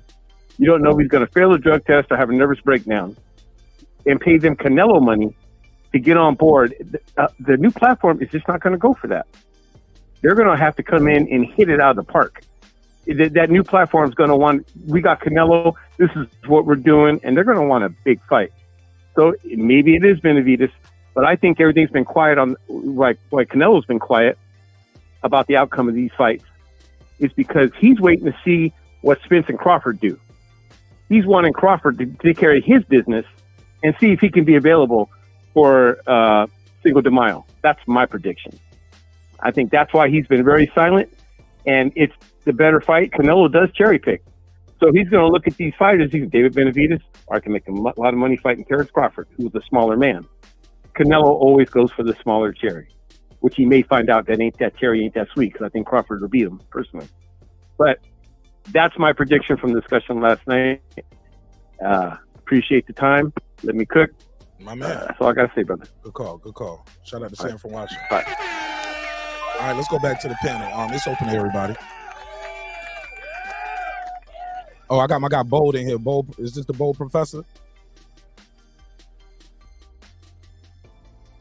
Bold Professor, unmute your mic. With the Al Heyman face. What's up, fam? Bold going Yo, my bad. Talk to me. Hey, what's up, man? Can you turn the TV in the background, bro? Is that good? There you go. Perfect. Talk to me. What's up, man? What's on your mind? What you think of the fights? Man, I mean, David Benavidez just he's the man to beat in the division right now, man, in my opinion. I thought Demetrius Andrade, he did what he could, you know what I'm saying? Just that pressure David Benavidez has, man, that shit is gonna pose a problem on anybody, to be honest, in that division. I think he beats Canelo, and probably rather easy too. I just think he'll walk Canelo down. Canelo ain't throwing combinations like that. Canelo might, it's boxing at the end of the day. He could catch him if he catch him right with a good shot, but Canelo also gasses out too, and I think Benavidez pressure is going to be too much, man. So I think Canelo next fight is going to be Jaime Munguia, or he'll probably fight Terrence Crawford, because he ain't going to fight no David Benavidez. I just don't see that happening. What about Canelo makes y'all think he's so scared of these dudes? Man, come on. We listen. He could have fought Benavidez for the past 2 years. He ain't do it. There's a reason why. It's bigger now, though. It is bigger now, but he ain't gonna do it. They already was trying to push for Munguia. I don't even know how Munguia got ranked number 1 in a couple of these sanctioning bodies. All right, it's open to everybody. Go ahead. Can I respond to that? So, look at how Canelo moves. I mean, and he's not, he's not fighting these guys.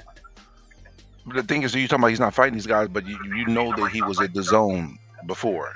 So how is he going to fight Benavidez when Samson said he would not go to send Benavidez to the zone to fight Canelo? He was with the zone, and Demetrius Andrade was with the zone, and he ain't even fight Demetrius Andrade. Yeah, he didn't fight him exactly. And who was Boo Boo? We just saw who Boo Boo was. So what? Fight Benavidez. Yeah, but we didn't see who Boo Boo was. Y'all talking like this dude's scared of these guys. You just stop it. Spare me the details. He's not scared of them. No, he's not scared. Because here's the thing y'all not realizing. Stop riding him so much. Benavidez, I'm not riding him. I'm just keeping it a buck. Listen, Benavidez has some advantages, but his style is perfectly. His style is tailor made for Canelo. Y'all don't understand that. A pressure fighter is not. Combos, he's not Bivol. Bivol is distance. That's what he used to utilize his distance and length. Benavidez is pressure. That pressure, it can lead into Canelo being able to land counter shots. It's a 50-50 fight. One shot at a time. And that may be all it takes. But Brent, it ain't no one shot with Benavidez where he gonna let you. He ain't gonna shoot one shot so you can counter it. Like we seen that Canelo counter shit fall apart when you counter him back real quick with Bivol. He does not fight like Bivol. He does not fight like Bivol. He doesn't fight like Bivol. He's fast. He doesn't fight like Bivol. But he doesn't fight like Bivol. He doesn't. That doesn't mean nothing. You keep saying Bivol don't fight like Mayweather. Oh my God. Bivol don't fight like Mayweather. He lost to both of them. Styles make fights. Okay, a pressure fighter plays into Canelo's strengths. It don't matter. He don't gotta fight like Bivol to beat Canelo. We seen Canelo. No, I didn't say he did. But I'm saying y'all making it seem like because y'all making it seem like when y'all say people saying Canelo's scared. No, we're talking about the countering. Canelo fight like it's stuck in the sand. You counter Canelo back, but also David throws multiple punches like at different angles. A lot of them. Where is Canelo going to counter in between those shots? When you throw punches, you know what you do. You know what you do. You're susceptible to counters. You're susceptible to counters when you throw lots of punches. You're acceptable to Canelo high guards up like we see him do all the time, bro. Canelo goes to the ropes, take a break, high guard up, and let you shoot shots. Listen, I think David Benavidez has a great chance to beat Canelo, but I'm not going to be disillusioned to not know the fact of the matter that he's a pressure fighter. A pressure fighter is going to play into some of his strengths. It plays into some of his Canelo's strengths. It plays some of his style plays into some of Canelo's strengths. That's all I'm saying. And it's not that his style is not like Bival's. So you can't say he's going to do what Bival does because he's not going to fight the same way. Canelo gets stopped at the end of the day. Okay, you know what? If when the fight happens, come see me. It's zero cap. It's zero cap. Y'all just hate Canelo. I don't love Canelo. I'm just keeping it. Now, why we gotta hate? Don't y'all hate Canelo? Man, now you project it because we disagree with you. Now I gotta hate Canelo. No, because no. I say I didn't say you. I didn't say you. These other gentlemen that hate Canelo. You know why? Because they say he dug Benavidez when he was on the zone. Let me finish saying what I'm saying. He said him. Listen, he said Canelo was ducking Benavidez when Canelo was on the zone, and Samson said he would never send Benavidez to the zone. So how you gonna make that statement and not that doesn't come off as hateration towards Canelo when you know damn well Canelo was on the zone? Or maybe he never heard that, Bram, but that doesn't mean he don't like Canelo. Maybe he just didn't know that information, or maybe y'all heard different reportings. Maybe one was a confirmed rumor, one was a fact. Who knows? But you can't just. It's a fact. It's a fact. Samson said clearly. Next opponent. Somebody fix your audio. Somebody might move around. Go ahead. Let's pass it around. Let's let some of these ladies get involved. Rachel Donaire, Food Revolution. What's y'all take? Either one of y'all. I have been on record saying that I thought that Canelo was afraid of David Benavidez. I don't think he's afraid of David Benavidez because I would say he's not afraid of him if this happens. If Canelo, of the 3 fights that he signed up with the PBC, if they're going to go in the order of the fight that he had, and then he's going to fight Jermall Charlo, which either him or Munguia are probably going to be next. And then he's going to save David for last. It makes logical sense. It makes financial sense. And after that fight, then who's Canelo going to fight? So I think maybe, quite possibly, Canelo's just going to pass the torch to David Benavidez if he wins. Otherwise, I don't know who Canelo's going to fight after that. He can't go up to 175. We see how that happened. See what happened when he did that. So can't say that he's afraid of him. But I do think he's going to save the best for last. All right, Rach, what you think?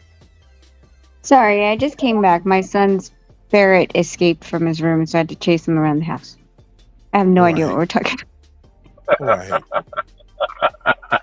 Freaking. Oh, okay.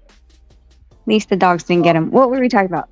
Sorry. Everybody hates Canelo according to Brent. Everyone hates Canelo?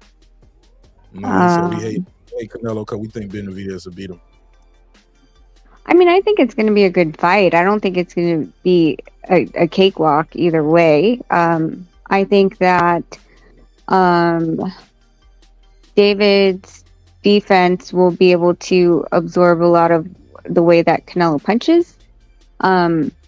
But he can't, David gets excited. And I think a lot of fighters get excited when they see someone start to shell up. The thing is that if he punches back during that, the flurry and your chin's up in there, and considering how big David is, it's going to be easier to find him. I think there was a couple times between him and his brother that they do lunge a little bit more than I liked, especially the one that fought Charlo. I literally was tweeting. I was like, man, like that uppercut's right there. He keeps reaching. But I think it'll be a great fight. All right, it's back open to everybody. I just wanted to bring the ladies in, make sure they get get to say something too, because we'll get caught up going back and forth and one back and forth. And I know everybody here on the panel wants to speak. That's why they're here. So just want to make sure everybody get a chance to speak. But it's open back up to everybody. Go ahead, get I your have a bars question, Mark. Can I ask a question? Yeah, sure. And the phone lines are open, by the way, 404-692-1766. Call in, voice your opinion. Let me know what y'all think of the fight. You got what did you guys think of Jermall's performance? Benavidez, everybody that you saw on the card. Matias, is he the man to beat at 140? Also, let me know, how do you feel Benavidez would do versus Canelo? Go ahead, Rach. I just want to know, how come, Brim, you always sound like you're whisper yelling?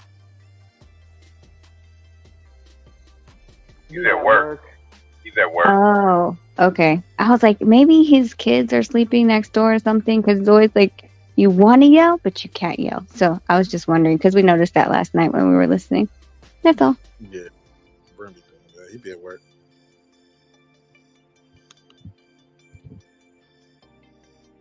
Well, right. I guess since you guys are quiet, can I say something about Charlo? Go for it. I think I think we have to give credit to where credit's due. I think, I can't remember who was saying it earlier that I think it was Sheldon that was saying that we were expecting him to do worse. And I think everyone was. Like, a lot of people were saying, oh, his drama, his layoff, his this, his that. He came in overweight. He said he didn't train. All the things that could be really, really detrimental to his performance level. I think Nonito was actually pretty impressed with the way that he was handling, like, just his jab was, it was on point, his movement in the ring, being able to keep Benavidez at range, and getting him to be at the end of his punch where he wanted to be able to land the straight or overhand right, whichever he chose. So, I mean, I wasn't expecting much. So that, I think that's why I was happy with the fight, because I think everyone was they're like, he's going to suck. He's going to do this. He's going to gas out in 4 rounds and he won't be able to finish the fight and all this other things. Who is everybody when you say that?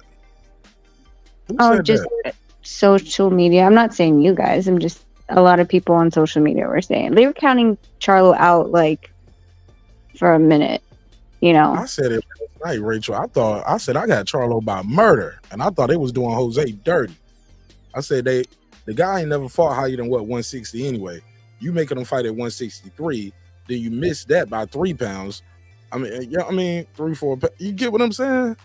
No, I totally get that. Like, I mean, I think that that was not okay. That was an unfair advantage and stuff. Cruiserweight level.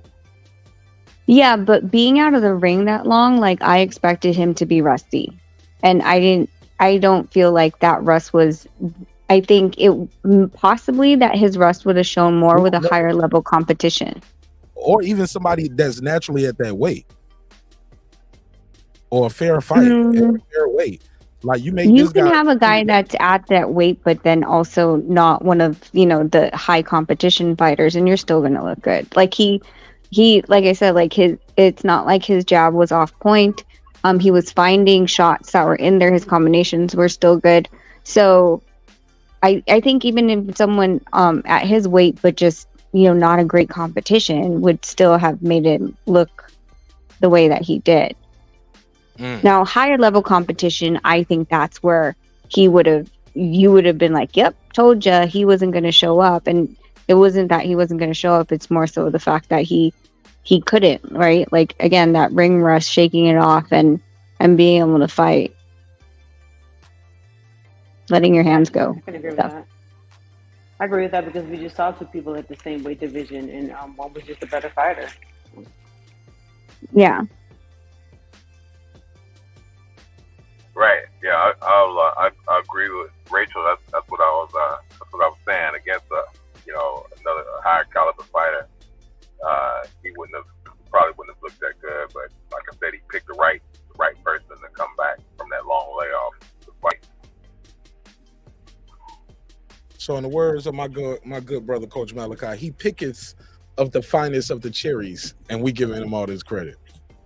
And then you pick the lower level guy, a guy who with no movement, no head movement, he can't hurt you. You drain them. You make them fight. You make them fight at one. The guy comes in at 161. You miss weight, then you blow up past you light heavyweight. Like, come on, fam. I mean, that's what Canelo does. Yeah, but he didn't pick this fight. He says it was his that's team. all the whataboutism, man. I'm not with the whataboutism, Champion Heart. I ain't even talking about Canelo right now. I'm talking about Jermall Charlo and his performance. No, what I'm saying is, I mean, you can't, it's like you're giving Canelo credit for doing the same thing, but you're not giving. I didn't say nothing about Canelo. What you mean giving Canelo credit? I'm talking about Jermall Charlo's performance. Right, Canelo has accomplished way more than Jermall Charlo. I'm not even talking about Jermall. I'm not talking about Canelo, bring him up, Ali, Frazier, none of that. We're talking about Jermall Charlo's performance, how good he looked, or how bad he didn't look, or whatever. And you're saying, well, Canelo, what? We're not even talking about Canelo. Let's stay focused. Jermall Charlo told the guy, we're going to weigh 163. The guy came in at 161 and some change. He missed weight by like 6. He came in at what, 166? He was 166 when he came in, yeah. Then rehydrates had a rehydration clause like, man, you can't even come past 176. I still don't know if he blew up past the 176 and just paid him that.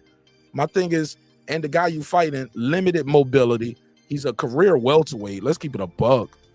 Look, I'm glad Jermall Charlo didn't go in there and stink up the joint, right? He did at least throw punches, let his hands go. The jab still looks snappy. But let's not act like what the example y'all used about Jose Benavidez, David earlier. Let's not act like he won't get caught clean a lot by Jose. Yeah, he was. A lot. Yeah, but I mean, those punches weren't, they weren't effective in any way to hurt him. Welterweight. That's what I'm saying. It don't even have to be a top level guy at 168 like a Caleb Plant or even an Anthony Durrell. No, I'm just saying, just get you somebody in there with your just weigh that much. Somebody your size. So let's see how it looks. This dude won't even his size, man. So then, Mark, are you against people jumping up weight divisions to fight other people? Then you're missing the point. No, let's agree on the weight and make the weight. Don't miss the weight. Okay, so there's one that's missing the weight, but in addition to being a career whatever weight, then bringing up someone from a different weight class, because you could correct me, I'm not really sure, but I thought Benavidez wasn't even at, that was supposed to be a catch weight, right? Correct. So you brought someone up from a lower weight class. No, they're both at 160. So why was there? But he did a catch weight. So that the belt wouldn't be on the line. Okay. He's the WBC champ at 160. He hasn't gone up officially to 168. But he just wanted to catch weight at a higher weight without the belt on it. Got it.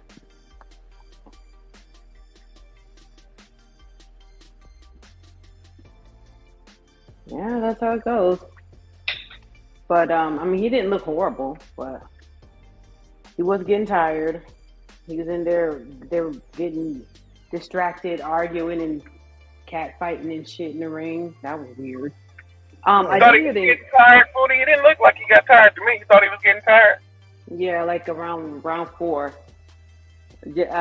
Jose was getting red in the face, and Jermall was getting a little bit tired. I didn't see that. Chris watching him stumble a little bit, but he did look a little tired. He wasn't bouncing on his toes at the end of the fucking fight. But I saw, I did hear the announcer say something about Jermall had to pay Jose some money. So isn't that because? Right, because he missed weight. Because he missed weight, he had to pay. Oh, just the first weight, not the because I was like, damn, does that mean that he came in higher than 176 or? No, he had to pay him per pound before that, but then he had another penalty if he came in past 176. But we don't know if he came in over that. Nobody even gave us an update on that. They actually said they expected him to miss weight, and they put that in there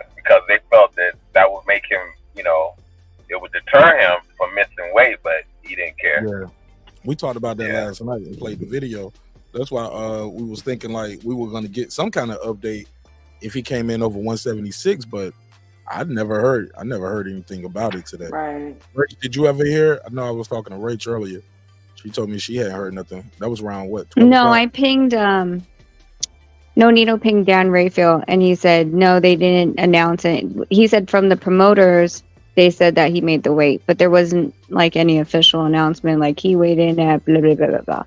So even Dan, I don't know what time Nonito hit him, but Dan didn't know either. He only heard from the promoters when he called them if they made He's the still weight. at Yahoo? Dan he's still at Yahoo? I think so, or ESPN. I have no idea. He's been gone from ESPN. I don't know. I mean, these writers jump all over the place, so I have no idea. Okay. Oh man. Damn, I want to talk to show more and more about this Charlo thing. I'm about to call his ass. He was like, he looked good. He looked good. Fuck that. He looked good. I'm about to call Sean ass. I mean, everyone says that you've been off the ring. Like, I'm gonna keep saying everyone says that, but I know you. Okay, everyone except Mark Nash. Does it make you feel better? Right. Yeah, So, like there was doubts, right? They were like, oh, he has a really bad, like his outside life was, is crazy. I was expecting the Oliver McCall moment, Rachel. So like he said, I wasn't expecting it. He looked for a minute, at the end, he looked like he was about to cry. I was like, he gonna cry. Yeah, man. Let me call you back. I said I had to call you back, man. So back to your boy. Back to your boy. You live on air too, just to let you know. Okay. He looked good. Fuck you talking about, Mark? He looked good. He did. He looked real good for a guy who's been like 29 months. That's a long time for any fighter. He looked great for that. I'm not talking about who he fought. Who he fought. The guy passed it. That's not the point. The point is he looked good. He didn't get tired. He was still accurate with his shots. His punch placement was there. His footwork was, he wasn't moving his feet that much. But he didn't have to. He looked good for given all the circumstances and his mental state, because we don't know what his mental state is. He looked good. He surprised me. I didn't expect him to look that good. I thought he looked like shit, but he didn't. Yeah. That's what I'm saying. The expectation bar was low. Right. Yeah, exactly. Not for me. I told y'all last night I got Charlo by murder for what my boy SLG putting on the screen right now. He said, are we literally talking about a middleweight champion weighing 175 fighting a blown up 147 journeyman? It never heard of it. I love this nigga SLG. Thank you, brother. Thank you. Wait, what? Hold on. I could have wrote it better myself. Go ahead, Champ. Hold on. You called me, though. Yes, hold on. Yes, sir.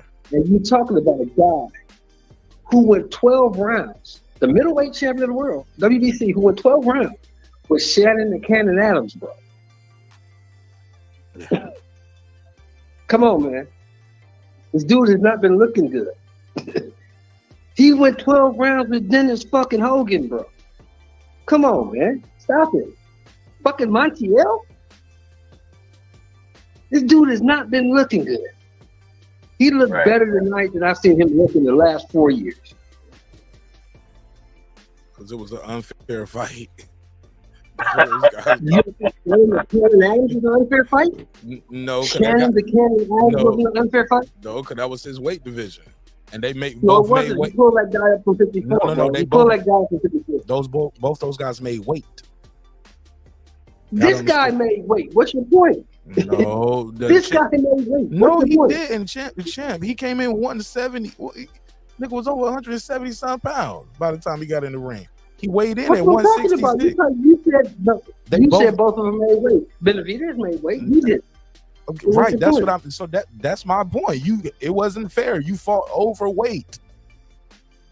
You missed the catch weight that you said. Do you know what this fight was? You know that's not the same weight. You know both guys didn't make weight, and you know. You understand that. You understand that. That's why he gave him some of the purse. Do you know what this fight was? A showcase fight for supposed to be a showcase fight for Charlo. A welcome back. This fight was to get acclimated to the 168-pound division. Oh, I said that Whether last. I said other that guy last night. knew it or not.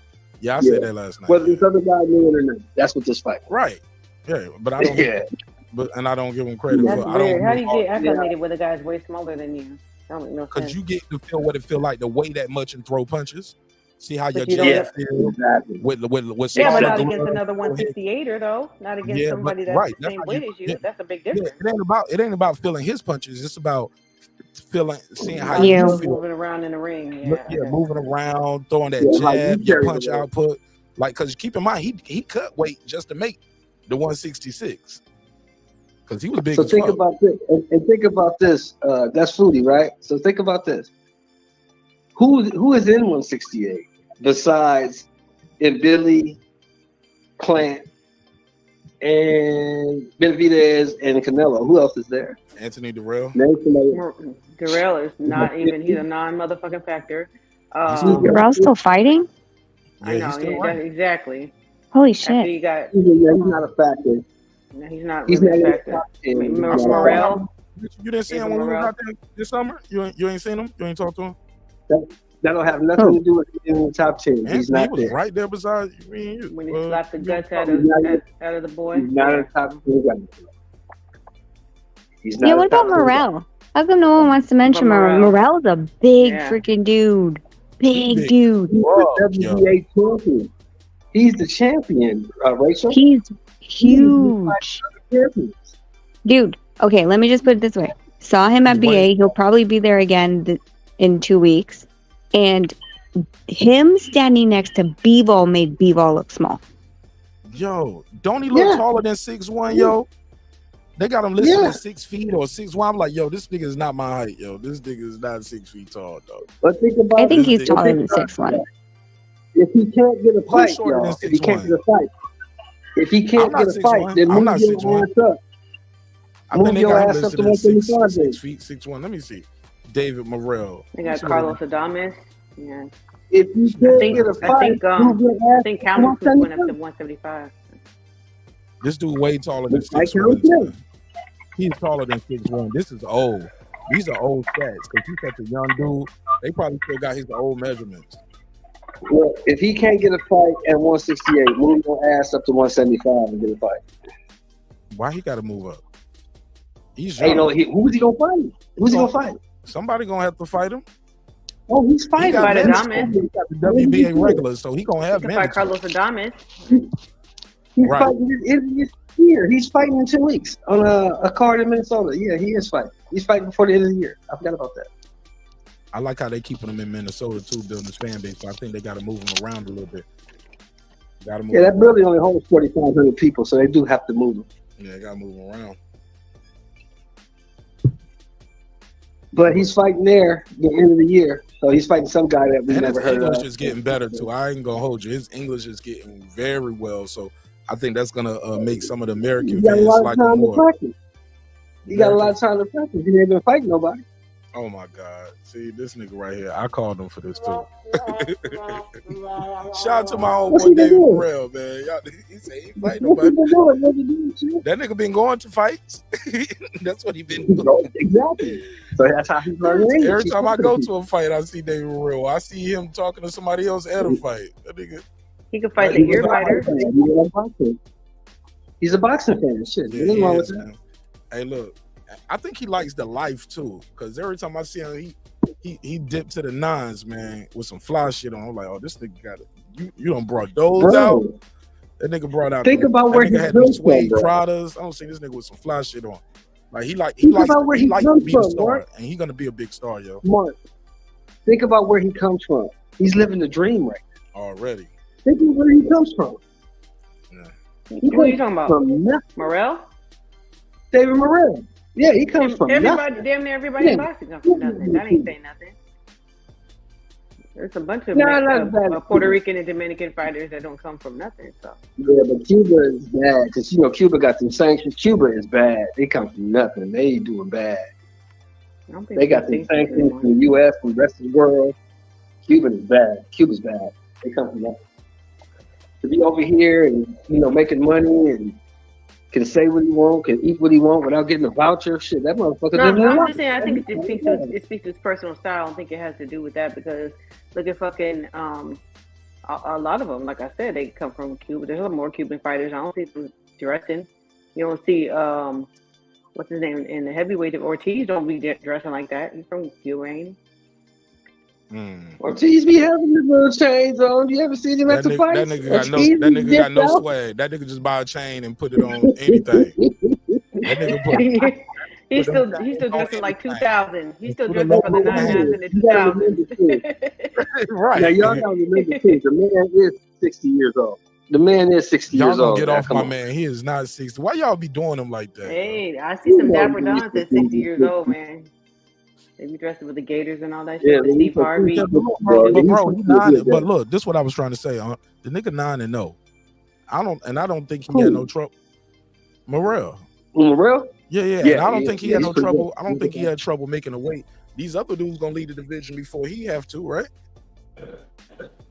Because if he moves up, no, bro. What I'm telling you, if he moves up right now, he gonna be screwed because all them belts tied up there. You get what I'm saying? Yeah, they tied up between Bevel and the Turbia. See what I'm saying? But he's next in line right here, type shit. And his division got the cash cow. You get what I'm saying? Let's go to Sam from Washington. Let's merge him in. Yeah, I'm back. What's up? I got a question a question specifically for the whole panel, but especially Rachel. I think the Charlo matchup was trash. I'm just going to call it how I see it. I felt the same way, and I'm going to bring this all around. He was out the ring for 2 years. Spence was out the ring for a long time because of personal issues. His fault, not anybody else's. I like the way this is going. I like the way this is going. Let's go. Terrence Crawford gets stripped of the IDF title after winning it while he's contracted to fight Spence again after just a few months. Was at the fight. Loved it. Okay. So my question is, why is Charlo getting? Why, Rachel? Why do you? What is the limit you think fighters should be able to not defend their title for whatever reason? So we're talking a couple years with Charlo, a long time with Spence, and then we see other people who have it a short amount of time get stripped by these associations or you know, IBS, WBA, whatever. What's your thoughts on that? Rachel had to step out for a minute. That damn ferret. Yeah. So what's the question for when she come back so I can write it down? What's the question again? The short question, short version. The short version, yeah, that was a little long. Sorry, man. Yeah. Crown Royal in the house. No, hey, get busy, man. Hey, look, no, it's all good. I do it too. I ask loads of questions. My question is, at what point does a guy, how long should a champion be able to sit out the ring and not defend their title? I think 12 months. Like we all know, Charlo's out the ring as long as the sanctioning body says he can. See, the IBF is known for stripping people. They strip Canelo. They strip anybody. So, but they did. Hold on. Time out, partner. Hold on. Look, can I interrupt you, bro? But they didn't strip Spence though. Spence went forever without defending. What's that? Spence kept unifying too. The rule is the rule is. No. When he fought Mikey Garcia. No. He had already defended against Ocampo. The rule is after you win it, your very next fight got to be a defense. He won against Kell Brook. Very next fight was a defense. Yeah, but that was a long time ago. Yeah. But right after that, he did a voluntary. Right, he fought Mikey. Then after that, it was unification. It was unification. Then he did. I think Danny was like the I don't know what WBC mandatory. He did that mandatory. And then he unified with Ugas. So I mean, people always bring Spence up and say he ain't defended in 5.5 years. Well, he had a voluntary. I mean, then he had a car accident. Like they counted all the time he was out of the ring too. Like, and that's not fair to Spence. But I get where y'all coming from. It was but you know what though? It's not. But Mark, it's not fair to the other fighters either. No. But he did what he's supposed to do contractually. He did defend it. So fair enough. He won it. The very fair enough. I won't argue facts. Yeah. The very next fight was a defense. And y'all know, But the good thing for me, Rachel's back. the bottom line it is was the this. first round knockout. What happened in that ring, we'll never forget it. So if they strip Crawford or not, we still know who the champion is at 137. Back on that. Back. We still know that. There's no way they can change that. And I'm just going to tell you. I'm sorry. Hold on. I'm sorry. Some fake Sam, I'm sorry. Go ahead. My bad. No. You good? Because Rachel's back. I was just wanted you to be able to ask her your question. Oh, far away. Go ahead. You can ask her. You're here. Oh, you want me? Oh, Rachel, it's a pleasure to talk to you. Hi. How long do you think a fighter should be able to be out the ring and not defend his title? Like in Charlo's case, I guess I was corrected on the Spence's issue. I still stand by it, but I was corrected. But in Charlo's case, he's out the ring for this long, doesn't defend his title, comes in overweight, so he doesn't have to, or does a catchweight, so he doesn't have to defend it, and gets to fight. At what point should he have been stripped? I mean, I honestly think that we should be using the what is it called, the champion recess option more so than not. I think that when, I would say at the most 1 year. And so the reason I say 1 year is because of the fact that a lot of these contracts, when it comes to boxing, the promoters only guarantee you 1 to 2 fights a year when you become a world champion. So that puts the rules have to line up with the contracts. Like, I don't feel like it's fair if the promoter's not putting him on, and let's just say you move it down to 6 months, right? And the promoter's like, well, I only signed him for 1 fight a year, so I don't have to contractually actually abide by that. If you get stripped, you get stripped. That screws the fighter. So knowing that they have to at least fight once a year, then I would say 12 months. If there's an injury or anything like that, I think they immediately get pushed to a recess status, and the next person, they get to fight for whoever's in line gets to fight for and hold the title up until that the guy claims that he's better. I mean, physically better, past medical clearance, and he's mandated to fight that guy. That's what happened when Ubali became champion in recess, because he was supposed to fight Nonito, and then he got COVID, so he pulled out. And then Nonito was supposed to fight for the interim versus Rodriguez, and then Nonito got COVID. And then so when Ubali said he was good to go, Nonito reenacted that fight in May, and then Nonito had to fight the interim because they pressed their position to fight the champion. So that's how that happened. I think that you're champion in recess. Like, I don't think that's like I don't think it should be taken away if you have a medical excuse and it's documented. But I don't think you should get, special privileges to not do things in a certain amount of time as well. So I think it should be more structured. Problem is how many sanctioning bodies and, how they enforce their rules. All of them have different rules. Right. But 2 years, in your opinion, 2 years is a little too long, right? I believe so. He should be in recess. To come back like Charlo did, at the minimum, he should have been forced to defend the belt. And if he didn't make weight, he should have lost the belt. I think. Am I wrong? No, I think there should be something, and I don't know what. I haven't really thought about it as much, but if you were to just ask me right now without really thinking about it, I would say if it's more than a certain amount of months that they're off and they can't defend, and they're still recess, then their option first is a tune-up. And then they're mandatory, or that they have to defend their belt against mandatory. And I think there has to be a timeline for that. But you're going to be forced to defend the belt. Right, because now what happens? Because this last fight. I'm sorry, go ahead. Yeah, it depends on who he's fighting next, right? If he's going for Okay, so as far as I know, if I'm playing this correctly, I'd have to ask Nonito. But if he goes for Canelo, I know when you go up the next weight division, the WBC will hold your belt for you, and after you win or lose, well, after the outcome of the other fight, you have to choose. So the same thing with Ray Vargas, right? Ray Vargas held the 126. He went up to 130. He put 126 on hold. He lost to Oshaki. He was able to go back down and still be the champion at 126. I don't know how BC is going to play that, because with the last with Charlo versus Canelo, they allowed him to keep that status on the lower weight, right? Am I correct? You guys can correct me. Yeah, that's correct. Okay. Yeah, but they didn't do that with Devin Haney though. They stripped him. For what? The WBC? No, they didn't. He dropped it, didn't he? No, they took that. That's why Shakur just won it. They took that. Yeah, well, I thought he dropped it.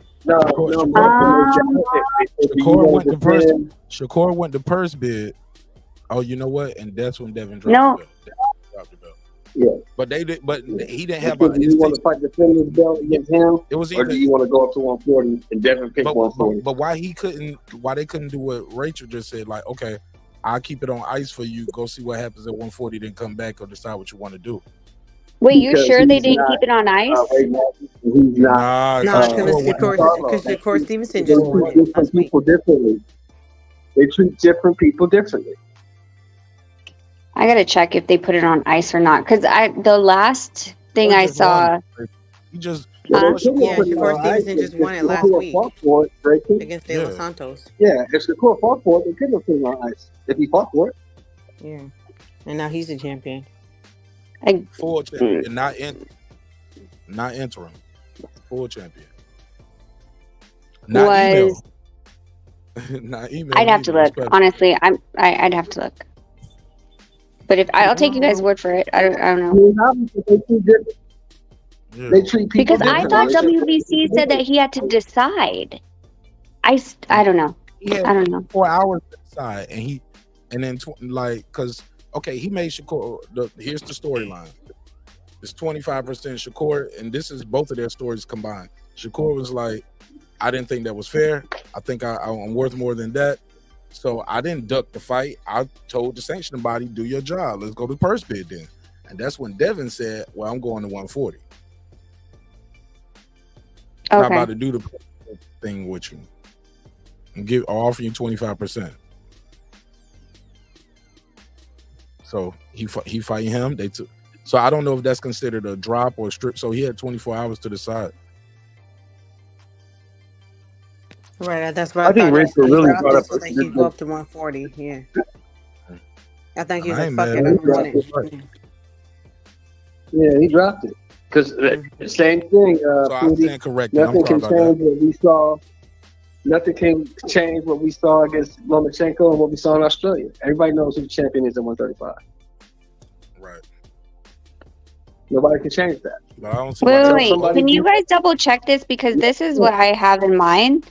It says that he's in recess. So BC has named Haney its champion in recess, meaning he's not available to defend the lightweight title versus Shakur, meaning that Shakur... Start with the date on that article. What's the date? August 2023. Okay, yeah, things have changed since then. So, I mean, well, why would he do... But listen to what I'm saying, though. Okay, so, because this is the article. So, he says that he's in recess. He's not going to be available to defend the lightweight title, meaning Shakur is going to fight whoever was the next available contender, with the winner of whoever Shakur is facing be crowned the new WBC lightweight champion. If Haney makes good on his intentions to move back down, following his fight with Prograis, then he would be able to foreseeably challenge the winner of the Shakur fight for the lightweight crown for WBC.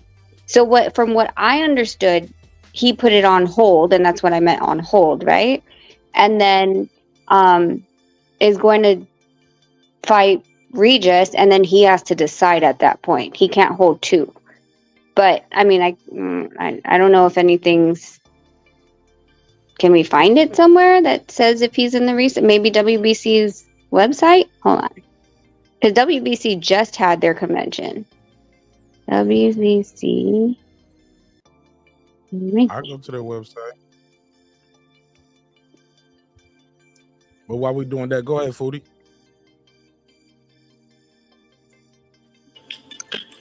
Okay, I was having difficulties for a second.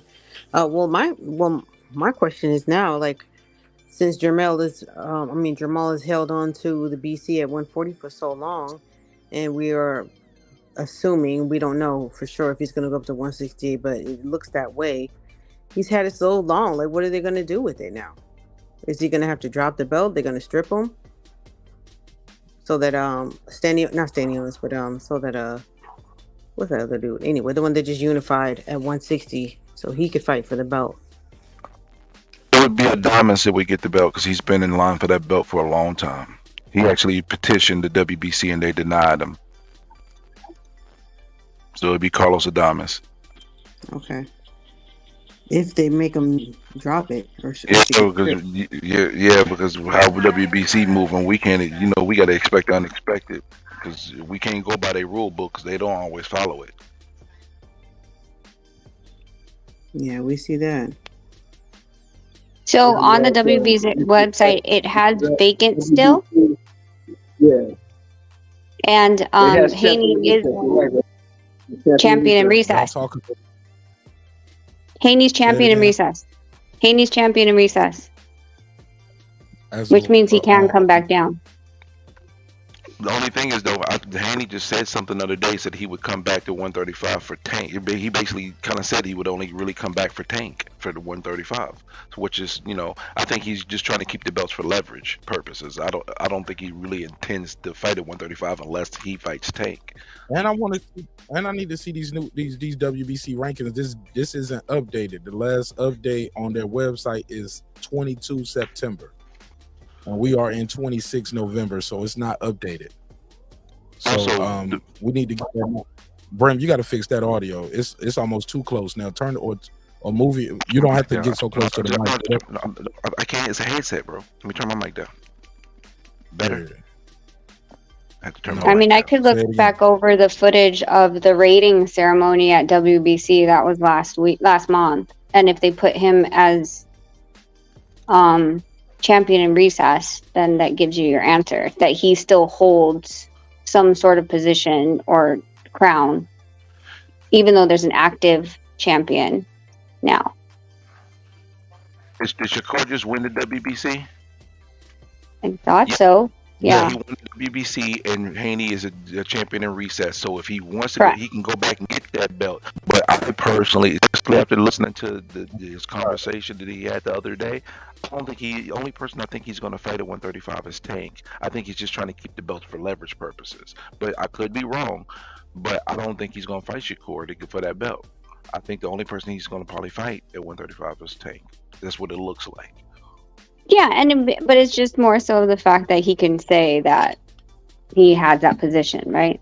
Like, that's all it is for. Like, the positioning of that whole thing is, for example, what if he lost to Regis? Would he come back and reclaim his 135 title now? Because that's what happened to Ray.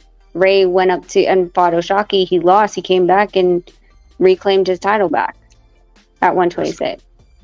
So... He had to fight somebody to get it, right? Ray? No, I don't believe so. No. When he went back in, so did anybody fight for his vacant belt while he was gone? I think Brandon Figueroa is interim, if I'm correct, and so that's why they're lining up Figueroa versus lining up or not lining up at this point. But Shakur didn't fight for an interim. He fought for a vacant world title. That means he got the belt now. But they would have to consolidate it with the recess.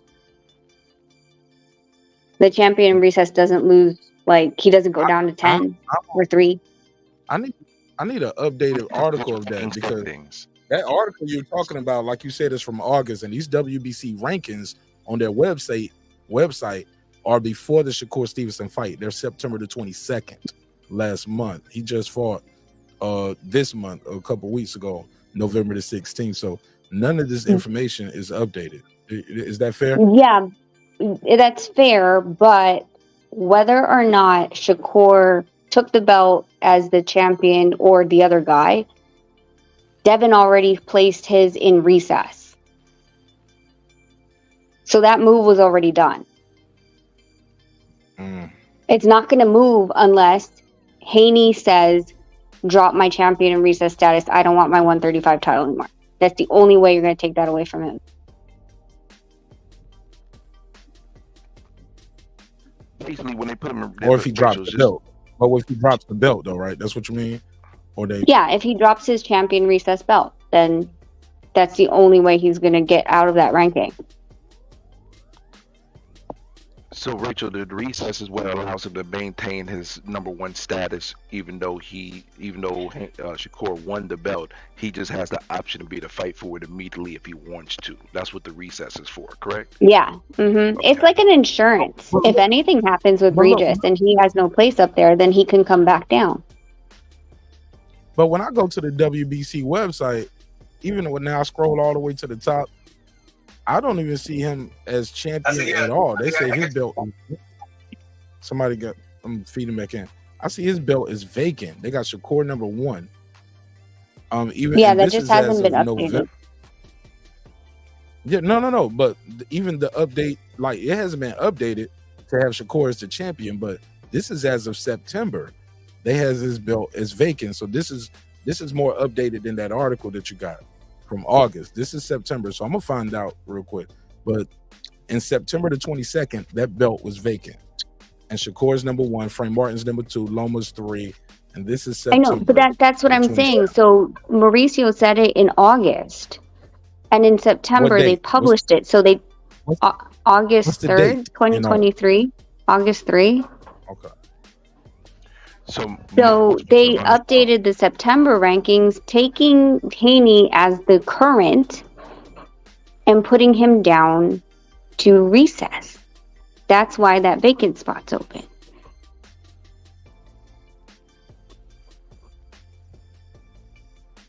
So basically, when the next update, you're going to see Shakur is the title holder and Shakur number 1.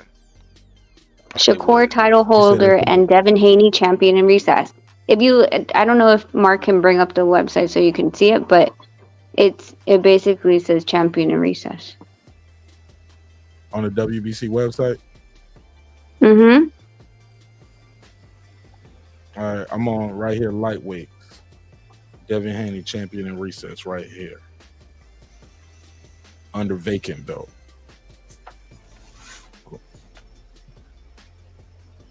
And this is as of September. So vacant here, champion in recess right here, Devin Haney, Shakur number 1.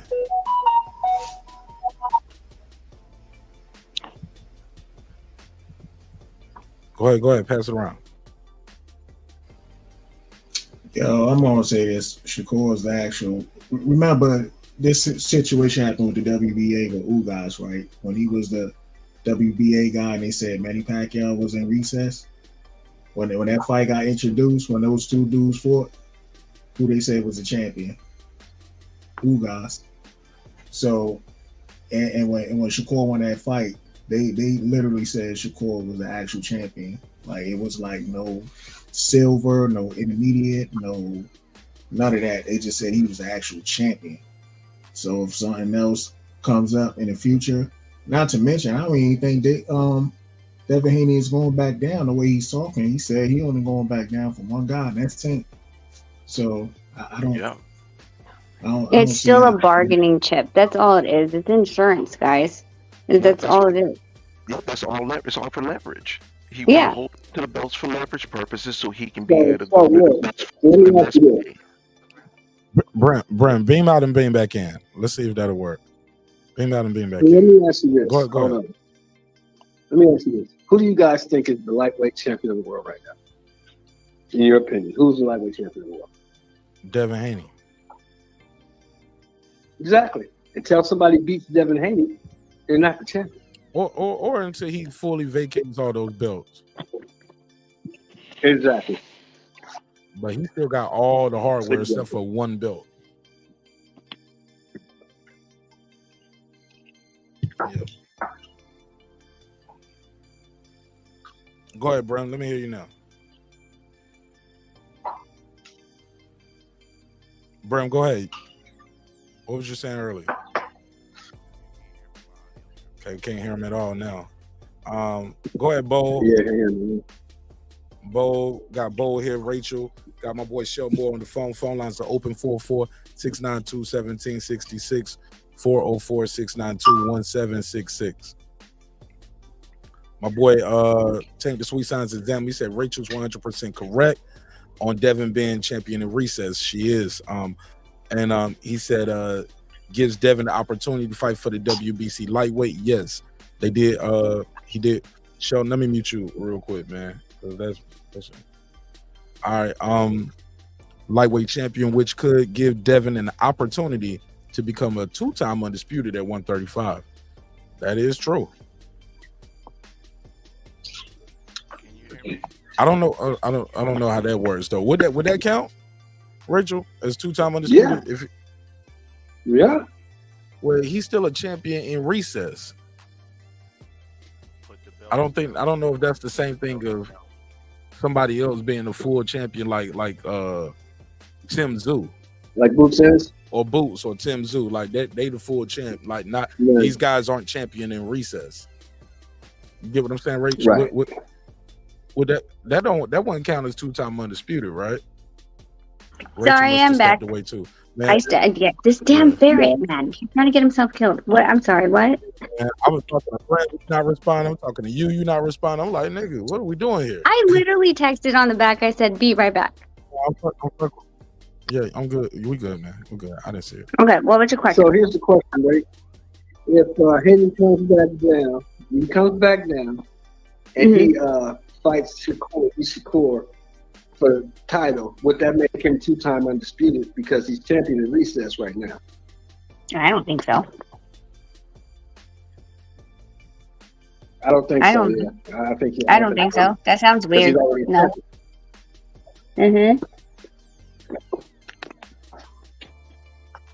Now, I think it's different if you vacate the position. Yeah, I don't think so. I don't know.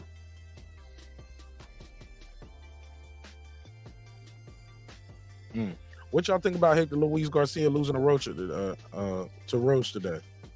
Did y'all see that? I didn't get to see it. Yeah, Roach came with a good game plan. Speak on it. Roach came with a good game plan. What happened? What are you talking about? Roach beating Hector Garcia. Not Roach. Yeah, that was a good fight. Speak on it, Bo. What you think? What you think of the game plan? Nah, I mean, he outboxed him and Sure, I don't know if you can hear the other people talking. I asked him. You kind of just started talking over him a little bit, but I heard what you said. Good gameplay. Yeah, go ahead, Bo. Yeah. Nah, I was saying that he came with a good game plan. He outboxed Hector Garcia. Hector seemed like he was waiting to counterpunch the whole time, and what's the name? Roach was counterpunching him, throwing jabs and everything. He caught Hector Garcia. He just outboxed him, to be honest with you. So I thought it was a good fight overall, though. Can you hear me? Go ahead, Bram. Your mic right? Check 1 2. I don't know. If it's not right, I'm gonna give up. Nope, I'm giving up. You said you're giving up? If you can't hear me, no, I'm giving up. Yeah, I think your volume is. You turned your volume too low. Is it better now? Just turn it up some more. Turn it up a little bit more. I don't know if I can turn up any. And I'll see if I can turn it up some over here. Yeah, it's crazy. It was either too loud before, or now it's too low. Say it again one more time.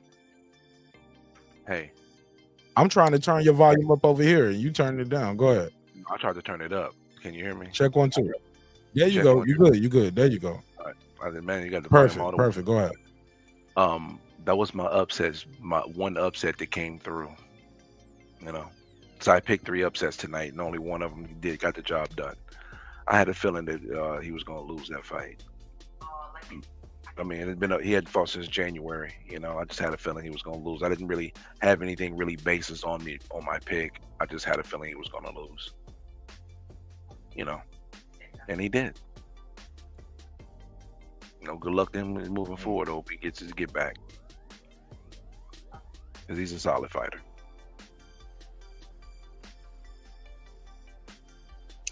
Who? Garcia? Yeah, Hector Luis, he's a respectable fighter. He's a high C class fighter. He's a respectable fighter. Man, you bash Benavidez, but you praising this guy, man. Come on. Okay, hold up. Did you say I'm bashing Benavidez? No, I'm not bashing Benavidez. What I'm saying, my boy a little bit earlier. Benavidez had a phenomenal performance. Where's the bashing at? Just because I think that Canelo, his style is made for Canelo, means I'm bashing Benavidez? Are you kidding me? He had a phenomenal performance I tonight. didn't bring up Canelo. You didn't bring up Canelo. Yeah, but you said I never said. You said I'm bashing Benavidez, but where did I bash Benavidez? Where did I bash him at tonight? I gave him all the credit for what he did tonight. Resume and he ain't fought nobody that can. That ain't what I said. You obviously wasn't listening to what I was saying, because that ain't nothing. That is not what I said. My argument was he ain't fought nobody that can punch, right? He hadn't fought a person that had enough pop to keep him off of him. I'm not saying that to bash him. I'm just calling it what it is. Plant doesn't have enough power to keep him off of him. Boo Boo don't have enough power to keep off of him. So who else who he's fought had enough power to keep him off of him? Because we know Benavidez is going to bring that pressure. Can you name somebody that had enough power to keep him off of him? There's only one person, and that person was 37 years old when he fought him. And the last thing was power, but you know, the guy was older and slower. But Canelo's getting older and slower. That's why Benavidez has a legitimate great shot. This is like a 51-49 fight the way Benavidez fought tonight. But again, I do recognize that Boo Boo is who I thought Boo Boo was. Boo Boo's a respectable fighter, but he just wasn't on that level because he's never been on that level. He never fought anybody on that level. That's why he wilted. I called it. He wilted under the pressure. Canelo ain't gonna wilt under the pressure. Canelo wilts when you lay the wood on him from a distance and you pop shot. I thought he wilted from them punches to his damn face and to his body, not no. Yeah, but that's just the pressure. pressure. That's pressure. He put pressure on him and allowed him to land those shots. Clean punches, bro. Yeah, but that was from pressure. Mid-range. That was from pressure, though. He kept on. I saw it when you saw it. We saw it before. We saw it unfold before our eyes in the third round, where you saw Boo Boo. You saw his body start to fold. He started to wilt.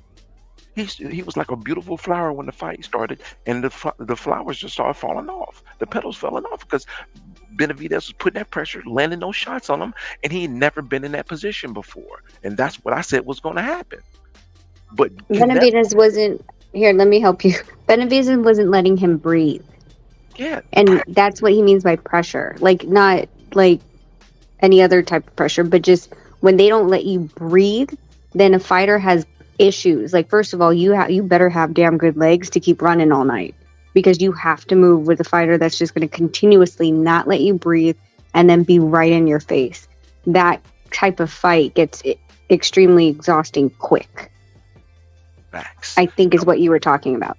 Yes, and he had never been in 336 punches. Okay. Couldn't be those 330. Yeah, the same thing. That's the volume. But that's what it is. It's pressure, volume, and pressure. The same thing you saw, Bram, in the second fight on the card. You saw that guy from Uzbekistan just quit because the pressure was too much. The guy just kept coming, ate all his shots, and just kept coming. And yeah, so him did the same thing. Is this bold understanding? That's where fighters, like, if you hear Nonito talk, the one fight that was the hardest fight for him was Cesar Juarez, because Nonito was winning the fight, and then in 6, I think he twisted his ankle on the ref. The ref was behind him. He stepped back, twisted his ankle. Now he couldn't move. Cesar Juarez wasn't backing down, and Nonito was thinking of quitting, because he was like, this guy's like, I'm hitting him with my hardest shots. I can't plant my foot, and he won't stop. like you get suffocated and it starts to break down your will and your air because you just can't breathe. Like they're right up in your face and they're taking everything from you. Exactly. And Rachel, had Boo Boo ever been in a fight? Like, that was funny what Champion Hart just said, but has Boo Boo ever been in a fight where somebody puts that amount of volume and pressure on him? No. He hadn't experienced it, so he didn't know how to handle it. So that's why he had a good plan until the plan was no longer valid. Because once he got in an unfamiliar position, he didn't know what to do. He tried to hold, he tried to do things. He just couldn't figure it out because Benavidez was bringing the pain. But again, when it comes to Benavidez and Canelo, the pressure that he brings can actually hurt him at the same time because Canelo has the counter punching ability to land those shots in between his punches and have enough power to hurt him, unlike a Boo Boo, unlike a Plant. That's the difference, and that's why this fight is a 51-49 fight, because I feel like Benavidez is only getting better and growing as a fighter.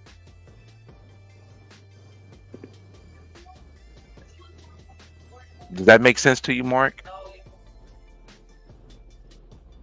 I wasn't even listening to you, bro. I'm sorry. I was reading the That's cool. Bye.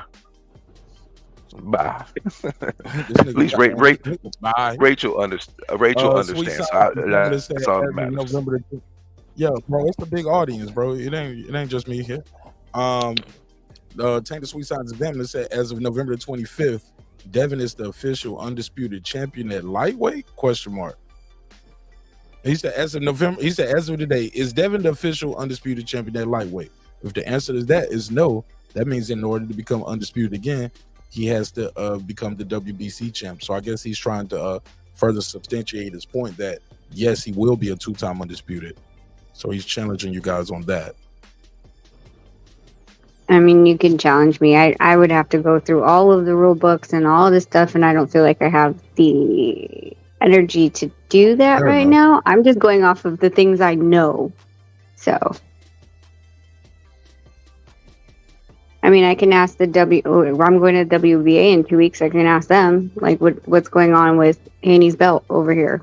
Are you guys, what's going on? Are you guys going to let him come back, and how does that work out? If he, let's just say he comes back down and he has to fight Shakur. Huh? What did you say? Or you could just call Mauricio. You could just do that. You could just call Mauricio. You could do that. Yeah, but we already know his stance in WBC. My question is the rest of the belts. What are the rest of the belts doing right now? Because I don't know the answer to that question. Are they just waiting? Huh? Who has the rest of them? He has his WBA, the IBF, and the WBO. He has the IBF, the WBO, and the WBA. He has all three of them. Yeah, but what happens to them? I know, that's why the only one that's next that I know I'm going to be in front of is BA in 2 weeks. Like, this is homework. You're going to make me do homework. Huh? I don't know. What does happen? Actually, Rachel, that's a good question. What does happen if he wins on the side? Does he have to decide? Yeah. I don't know. That's why I said, I was like, you guys are making me do homework. Now I got to call Mauricio. Now I got to go see the BA. I mean, I'm going to see the BA in 2 weeks anyway. The BF's harder to get a hold of. Rachel, hook us up with some insider information, like they said. What? You're our industry. I said, you're the industry insider. I said, I need you to hook us up with some information. I'll ping Mauricio and see if he'll end. We already know the BC. It's BA. Yeah? Thank you. You ping him, then ping me, and I'll ping the audience and let them know what we got. That's a good question. That's a good question. If Devin comes back down and fights Shakur, will that count? Will he be a 2-time undisputed, or is he just a champion in recess and that would just be a defense of his? Like, how would that work? Because I would think Shakur will walk into that fight as the champion, and Devin will be the challenger. And if that's the case, that's 2-time undisputed. That's 2-time undisputed. Because it wasn't an interim belt. He wasn't fighting for an interim. He was fighting for the full belt. Hey, Mark. So the WBA was a similar situation with Pacquiao, Ugas. Ugas was the champion, was introduced as a champion, even though Pacquiao was the champion in recess.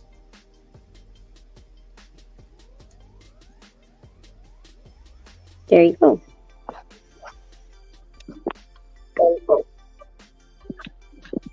I think No, everybody but wait. rules a little different, though. No, but didn't They Pacquiao had a drop his belt before the Ugas fight? No, they gave him. I thought they stripped Pacquiao and gave him champion. He was champion emeritus or something like that, right? They made Manny Pacquiao the champion in recess, and then when Pacquiao was supposed to be fighting Errol Spence, Pacquiao was trying to request to not be champion in recess no more and be the WBA, and the WBA said no. So, of course, when Errol Spence got hurt, Ugas was the replacement, and Pacquiao fought him, and Ugas was the one who was introduced as the champion.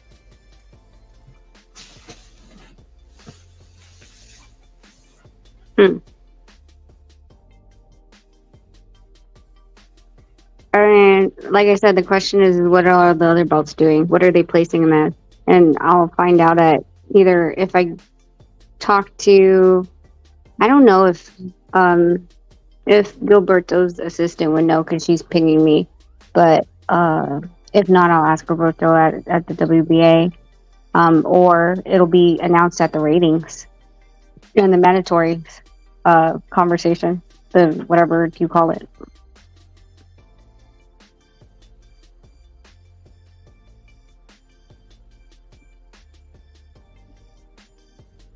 Okay, for sure. I'm gonna tell y'all the bad thing about this shit, man. Boo Andrade is gonna go down like as a what if. Like, what if he was fighting these top names when he was closer to his prime? You know what I'm saying? Younger in age, like not mid-30s. You know, like what would have happened if you would have got these opportunities back then? What if?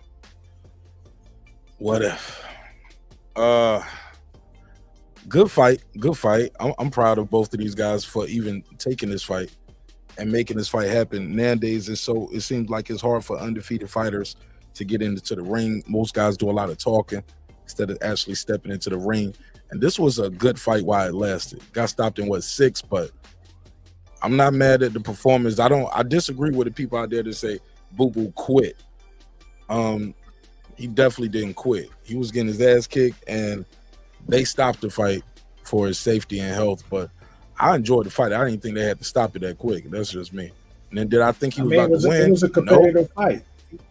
It was a competitive fight at the end of the day. It's just that David Benavidez just, once he got that shot in, that was just pretty much downhill from there. Yeah, I mean, the 5th round was the one after that the ref came over and was like, you gotta show me something, because the 5th, I'm pretty sure it was the 5th round where they were like, nope, he wasn't doing anything.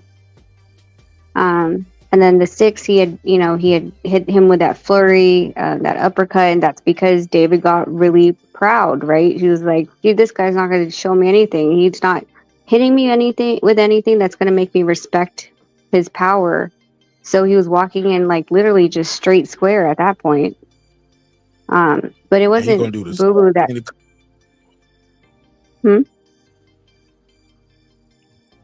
I'm saying he gonna do that same shit to Canelo. He only fights that. He only got one way, man. He got one way. He did show me, I like the head movement. I saw it. I think that he's not going to do that to Canelo. I think that Canelo's going to, even if Canelo punches his arm, I think he's going to feel like, oh, okay, all right, this guy's got power. I got to be on my P's and Q's. I can't be reckless, and I can't just walk in and think that he can't hit me with something, right? I think once you find out the other person's power, you're like, okay, I got to be on my game. I can't just keep my hands low and walk in like I'm in the street. Not what it is. Not with someone with power. You got Canelo beating Benavidez, Rachel? No. I don't really have I don't have it either way in that fight right now.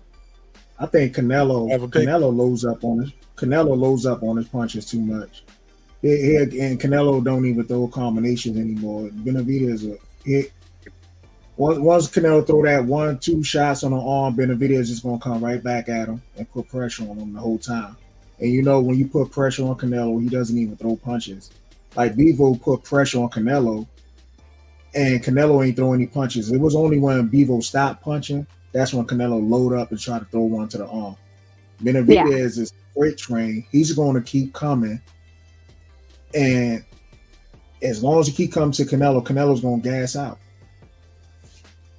I wonder what Benavidez, how much he would have been if he wasn't a boxer. Because you know he was that 200-pound kid at 15, right?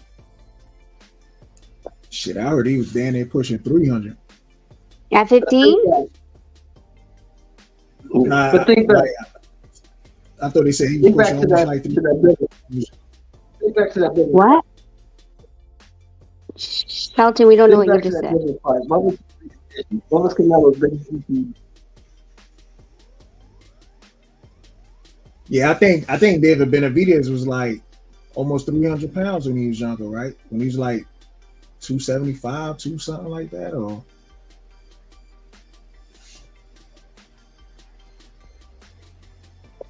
Benavidez? Yeah, he was a big boy. yeah. So, I mean, anything at this point is weight draining him because, I mean, if you just let him be, like, he probably would be really big right now. Yeah. But I think he's taking his craft seriously, and he's performing at the highest level, man, and getting it done. He said, I was disappointed with my performance with Caleb Plant. My team, we working on some things to make sure I stop Demetrius Andrade. And he did. And I think a lot of that was that body work, too. A lot of people know, like, his body work goes underrated, man. People just see all the fast flurries up top, man. But, man, great body work from David Benavidez. And David Benavidez, like, he controlled that. Go ahead. What you think, bro? David Benavidez got an underrated defense. That's what Nonito said, too. I think Puro was talking. Yeah, Puro said that earlier, too. He said Puro was like, a lot of those punches Demetrius Andrade was throwing wasn't really landing clean. David was blocking a lot of them.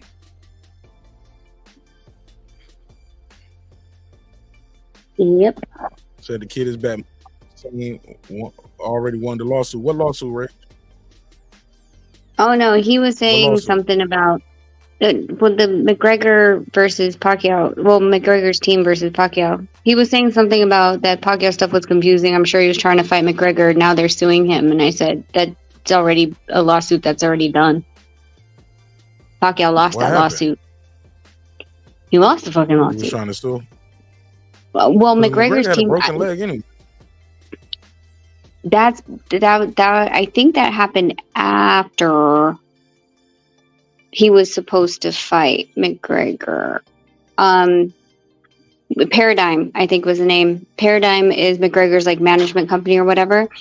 And they were signing him up to fight Mikey Garcia lineup. And then in the back, Pacquiao's team made that deal with Spence.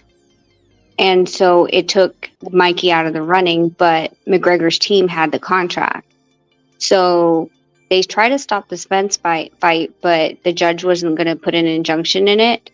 And then they finally all went to court. I think earlier this year, Pacquiao lost the lawsuit. He owes them, I think, $8 million. Because Pacquiao took an advance on the fight with Mikey, which he didn't fight. So, of course, they wanted their money back, but he didn't give the money back. And he just kept it. So, a Paradigm went after him. Plus damages, plus blah, blah, blah. Manny. But Manny was like, the fight that happened, I get to keep the money. Yeah. And it was stipulated in advance, not a bonus or a signing bonus. Yeah, you got to get that back. Yeah. So especially if you didn't have a stipulation that say, hey, look, no matter what happens, even if y'all fight don't happen, I don't get this advance back. This advance is for my time, training, and all. Yeah, he should have put that in right now. Well, you live and you learn. What's up, Tyson Garcia? You remember Ricky Williams? The comedian? Mark? No, Ricky Williams, the running back. The running back. Yeah. What about him? Yeah, he came back to football because when he retired, because he failed that weed test, he didn't want to stop smoking weed. He retired, and Miami said, "That's cool, you can retire, but if you're tired, you got to give us that $7 million back." And his ass came on back. And he was like, "Where my helmet? Where is my helmet?" I was just kidding. Because they want that money. I was high when I told y'all that shit. I was high when I told y'all. Fuck football, I'd rather smoke weed. $7 million back. Yeah, that's some high shit right They want their $7 million back. He wants to play football again. Ain't that ironic? Timing, right? Hey, look, I gotta ask y'all this, man. Yeah. Based on what y'all saw tonight, right? Right. If David Benavidez doesn't get the Canelo fight, right? Like some fans say he won't, right? What would y'all like to see next for David Benavidez? I don't want to see him in the ring for a year. Morel. You want to see Morel? Yeah, I think that'd be a fire fight. Whew. Hey, you know what? That's how you I got one. Clean up the whole. I got. Now Canelo has nobody left to fight. Has to fight you. I got one. If I was David Benavidez, I'd fight Munguia because that's who Canelo's trying to push for right now. Allegedly, I'll fight Munguia, get his ass out the way, and that eliminate any obstacle. No. That just knock out any other obstacle. My question is, that's assuming Canelo fights Munguia next, so David can't fight him. You get what I'm saying? But I'm saying if you can't, that's who I was. That's who I was. I get where you coming from. Cock block him, take out the competition.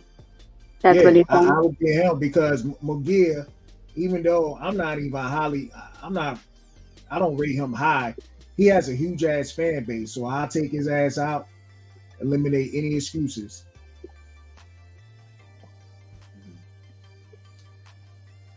But the only way he can do that is if Canelo fights Jermall next. So you can fight. Then you can fight the other guy. Let me merge this one in. This is my guy. Is this Casual Tony from Sacramento? That's him. That's me. What's up, family? How you doing, brother? Welcome home.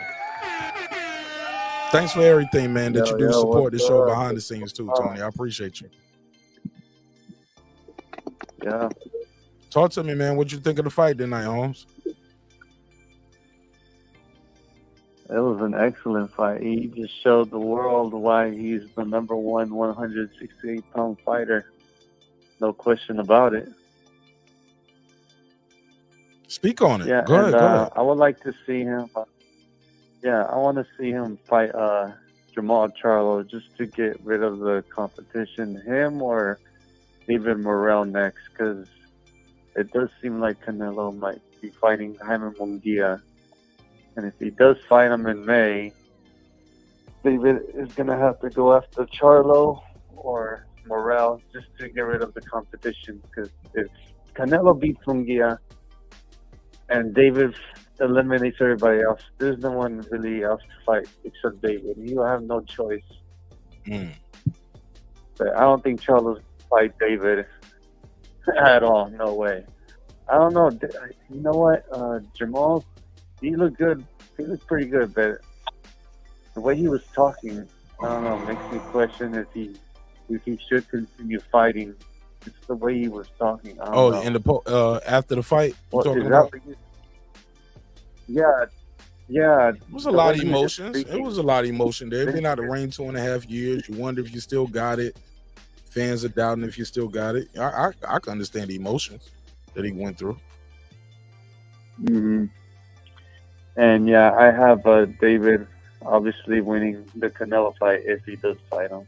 Thank you. For 2 facts. Another one. The first one. Another one, Bram. Yes. The first reason is because David already fought Canelo's sparring partner Ronald Ellis, and back in 2021. And Ronald Ellis was a very good sparring partner for Canelo. He would turn it up, and he would give Canelo problems in sparring. And David whooped his ass and finished him in the 11th round, 2021. The second reason why David beats Canelo is because David has actually sparred with Demetrius Vivo, and he, if you look at the past interviews, David says he beats Demetrius Vivo in those sparring partners. But everybody says sparring partners aren't really, you don't put your 100%, but that's just, right. I don't know. All right. Yeah. To me, it seems like David, it seems like Canelo knows what he's capable of, and he's already, going downhill. He just wants to get the fights that he knows he's going to win. And Who? Right off to the sunset. Who? Canelo. Oh, man. Canelo. Well, what he got to prove, though? Sorry, you were breaking up. What happened? What does Canelo have to prove? Hello? Yeah, you heard him. Hey, I help him out with that question. It's not about what he got to prove. It's about people milking that cow to get as much more money out the deal as possible before David Benavidez take Don't over. buy it. So you want to try to milk the cow. Yeah, don't buy it. You don't like it, don't buy it. Nobody put a gun to your head. Nobody put a gun to your head. But you ain't gonna tell like 1 million Canelo fans not to buy it because they're gonna buy it anyway. Hey, look, people are not buying the fight, and then people are talk about the fight for 6 to 8 weeks about how much they hate the fight, don't buy the fight, steal the fight, and then talk about it for another 6 to 8 weeks. You know how you kill something you don't like? Ignore it. You get no pub for it. You're not gonna kill Canelo fans though. No. No, but I'm saying you as a fan, you don't have to support it. You don't talk about it. You don't give it that energy. It doesn't matter if I buy it or not. I have no effect on the cow being milked by everybody else buying it. I have no effect on that. Look, okay, listen here. Okay, so I have my whole family over watching this fight. All of them are Mexican. Some of them haven't even heard of David Benavidez. But after this fight, they were just starstruck by this guy, and they said, "You know what? I think Canelo might lose against this guy." And I said, "Thank you. You all saw it with your own 2 eyes." Half of my family knew who David was. The other half didn't know. But the other half didn't know who he was. Now know who he is. So, yeah, even they said Canelo will have problems with this guy. Well, if you think about the Bivol fight, what was Canelo's biggest issue in that fight? What was his issue with Bivol? The size advantage, the reach, the size, the durability. He was too much. He was bigger. He was too big for Canelo, and that's going to be the same problem with fucking Benavidez. He's just too big. Canelo is a 5'7" guy. He's a small guy. He fought Billy Joe Saunders. So. He's still a small guy. Yeah, he could be. Look, okay. He's a small guy, and those bigger guys with bigger frames, the punches that affect Billy Joe Saunders don't affect those guys. Thank you, bro. Everything he tried to load up and throw at Bivol didn't affect him. Couldn't hurt Bivol. Couldn't keep Bivol off. It was. Also.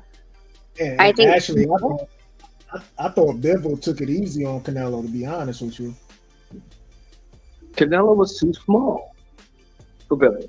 Too small. Yeah, you know what? I don't think Canelo's gonna fight David at all. Yeah, just hearing you saying that. Yeah, I think he's just gonna avoid him and just not fight him. He's gonna fight him. He's I gonna agree fight with him some of the in things y'all said. That contract. Some of the things y'all said. The last fight's gonna be Benavidez. Look, Bivol was what, 6 feet, 72-inch reach. David Benavidez is 6'2" with a 75 or 74.5-inch reach. Taller, Bigger guy. longer, bigger, naturally bigger than them dudes. Like, he was 200 pounds as a teenager. But here's the difference between a Bivol and Benavidez. Bivol is an outside range fighter. Benavidez is a mid to inside fighter. He does utilize some of his outside, but he doesn't fight the same, which does give opportunities for Canelo to be able to land in ways he couldn't land with Bivol. Does it mean that Benavidez has no chance to beat Canelo? Hell no, because he has an outstanding chance because of his pressure and his size, and Canelo may not be able to hurt him, but Canelo got enough pop to possibly keep him off of him in ways that other fighters couldn't. And we got to understand that, because yeah, you say he couldn't do nothing to Bivol, but the reason why he couldn't do nothing to Bivol because Bivol kept him at the end of his jab. He used range. Benavidez doesn't fight the same way. Most of the fight, that's what he said. That's how he set his table, though. Bivol was outside most of the time, and Canelo only threw 1-2 and then stood there or backed up. That was a whole different game plan, and that's not the way that Benavidez fights. So when it comes to like you guys are saying like, oh well, he's bigger, he's this, like bigger doesn't necessarily mean anything. It depends on your fighting style against the opponent.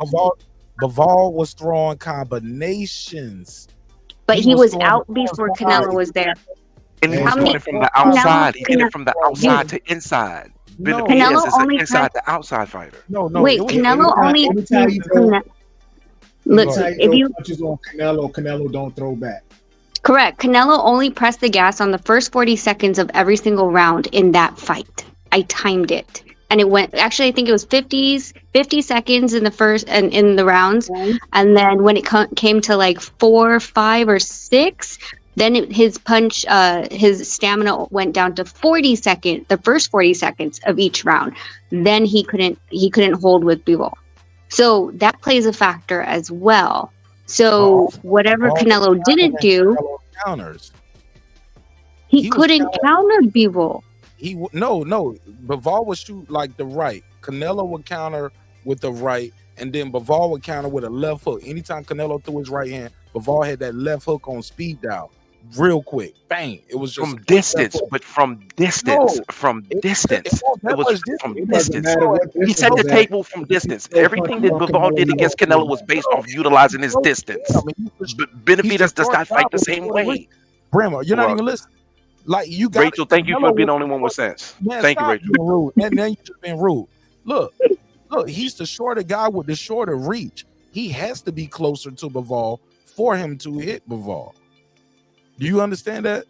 Yes, I do, and that's why I said but Benavidez is going to give him more opportunities because Benavidez is going to fight from the inside. He doesn't fight the same as Bivol. Like I've been saying, Rachel just told y'all, and y'all, same thing I've been telling y'all, and y'all not listening. They don't fight the same. Their attack is not the same. And the part she misses that Canelo don't throw it back when somebody go punches at him. You can win without fighting the same. You don't have to fight the same to beat Canelo. This guy has the same tools. He has some of the better tools. I think he has faster hand speed than Bivol. I think he's quicker with the hand speed, like not just faster, I mean quick too. Like the way he get the hand back and throws the next shot real quick. So I just think I don't know. I don't think he has to fight like Bivol. The minute Canelo slow down, Benavidez gonna jump all over him. He's definitely more aggressive. More aggressive. As Canelo slow down, Benavidez gonna start punching on him. Well, that's why I said the Canelo. He punches with bad intentions, unlike Bivol. Bivol is comfortable. Just I'm gonna touch you. I'm gonna just touch you, then bang bang, touch you. Benavidez going bang bang bang, touch, bang bang bang bang bang bang bang. Like a lot of these, y'all see it on the screen. He throws a lot of hard punches back to back to back. Bivol don't sit on all them shots. He don't sit on a 6-punch combination like that. But his punches are from mid-range to inside, which gives you an opportunity to counter because you're going to be within distance to be able to strike back. That's the difference. He's going to be further away because the guy got a longer reach. He doesn't use his reach all the way. And not He's to mention, a mid to inside right fighter. Are you Canelo talking about doesn't have the right or footwork his either, past so he's experience? going to stand right in Because front I of him and get that straight right. punished. I saw him shooting that straight right and that straight left, hitting Boo Boo at range all night too. For mid-range, he doesn't utilize his length in the full extent because he's a mid to inside pressure fighter. He used it somewhat, but his base is based on pressure and internal. Oh my God! What are you guys watching, man? What are you guys watching? I swear, before cheese and crackers, what are you guys watching? He's a mid to inside. If Canelo gets beat, he gets beat. If he gets beat, he gets beat. But what I'm trying to tell you guys is that Bivol is an outside range fighter. Benavidez is a mid to inside fighter. He might start outside, but he does it to bring himself inside to land his shots. The punches that did the most damage to Boo Boo was mid to inside. Those are the areas where Canelo can be at the counter. It's the styles make fights. It's not the same. He's not going to be in a fight. He's not going to. Further away. Canelo has no foot movement and he gasses out too much. And Benavidez will take advantage of that. Canelo got a shorter reach than Boo Boo. He ain't even going to be close enough to him. And not to mention, Canelo can't move around the ring like Boo Boo. He's going. Benavidez he doesn't need to because his style is because Benavidez's style is actually made for a counter puncher. What is a counter puncher? So there's going to be a tale of two styles clashing to make a wonderful fight. Where we not on 1 or 2 punches and that's it. Canelo got to take a break, and then while he's taking a break, Benavidez is going to jump on him. Yep, that's how I see it going. Canelo likes to take them little breaks, like in between rounds 6 and 8. Sometimes 9, and that's when Benavidez pick up the pace. And not to mention that 4-inch reach, Benavidez is smart, man. He's not utilizing that reach in fights. You gotta understand he's a mid to inside fighter. He doesn't use his length to his advantage because of the style of fighter he is. So worked up about this. It's okay. We can disagree. Bro, listen, listen, we're just talking. Relax. I'm telling you, don't take it personally. Because I'm passionate. Because you guys are not using your head. You guys are not using your noodles right now. Hey, that's why I'm telling you to calm down. Benavidez is Benavidez an outside fighter or is he an inside the mid pressure fighter? Which one is Benavidez? Is he an outside fighter or mid to inside fighter? Can anybody answer that question for me, please? He coming to get you. He walking you down. Exactly, mid to inside fighters. Exactly. Thank you for saying what I've been telling you. He's a mid to inside fighter. Brim, that means nothing. He can beat Canelo. Yeah, that means nothing, man. You know why it means? Do you know why it means something? Because he throws a lot of punches, and what do counter punchers do well? Throw punches in between your shots. Doesn't mean it's going to be effective. Doesn't mean he's going to be successful. But he's going to have the opportunities. Where's all these people to throw? Well, okay. So he never fought a counter punch before. Where are all these people throwing punches in between his shots? Where's all of that at? Because what Benavidez is a heavy volume puncher. You throw punches on Canelo, he gonna go into that high guard, right? That's what he do. Hey, Mark, you saw that highlight how he knocked out Canelo to rich Canelo. That's how he gonna do Canelo. He gonna put Canelo on that fucking 10-punch combo, and Canelo ass gonna fucking fall out the ring. Canelo's never been knocked. Canelo's never been knocked down. He's gonna just knock him out the ring. Well, it'd be his first time. It'd be his first time. Hey, listen. First I'm time sorry. Say that again. He going down versus He going down versus this guy. You heard him.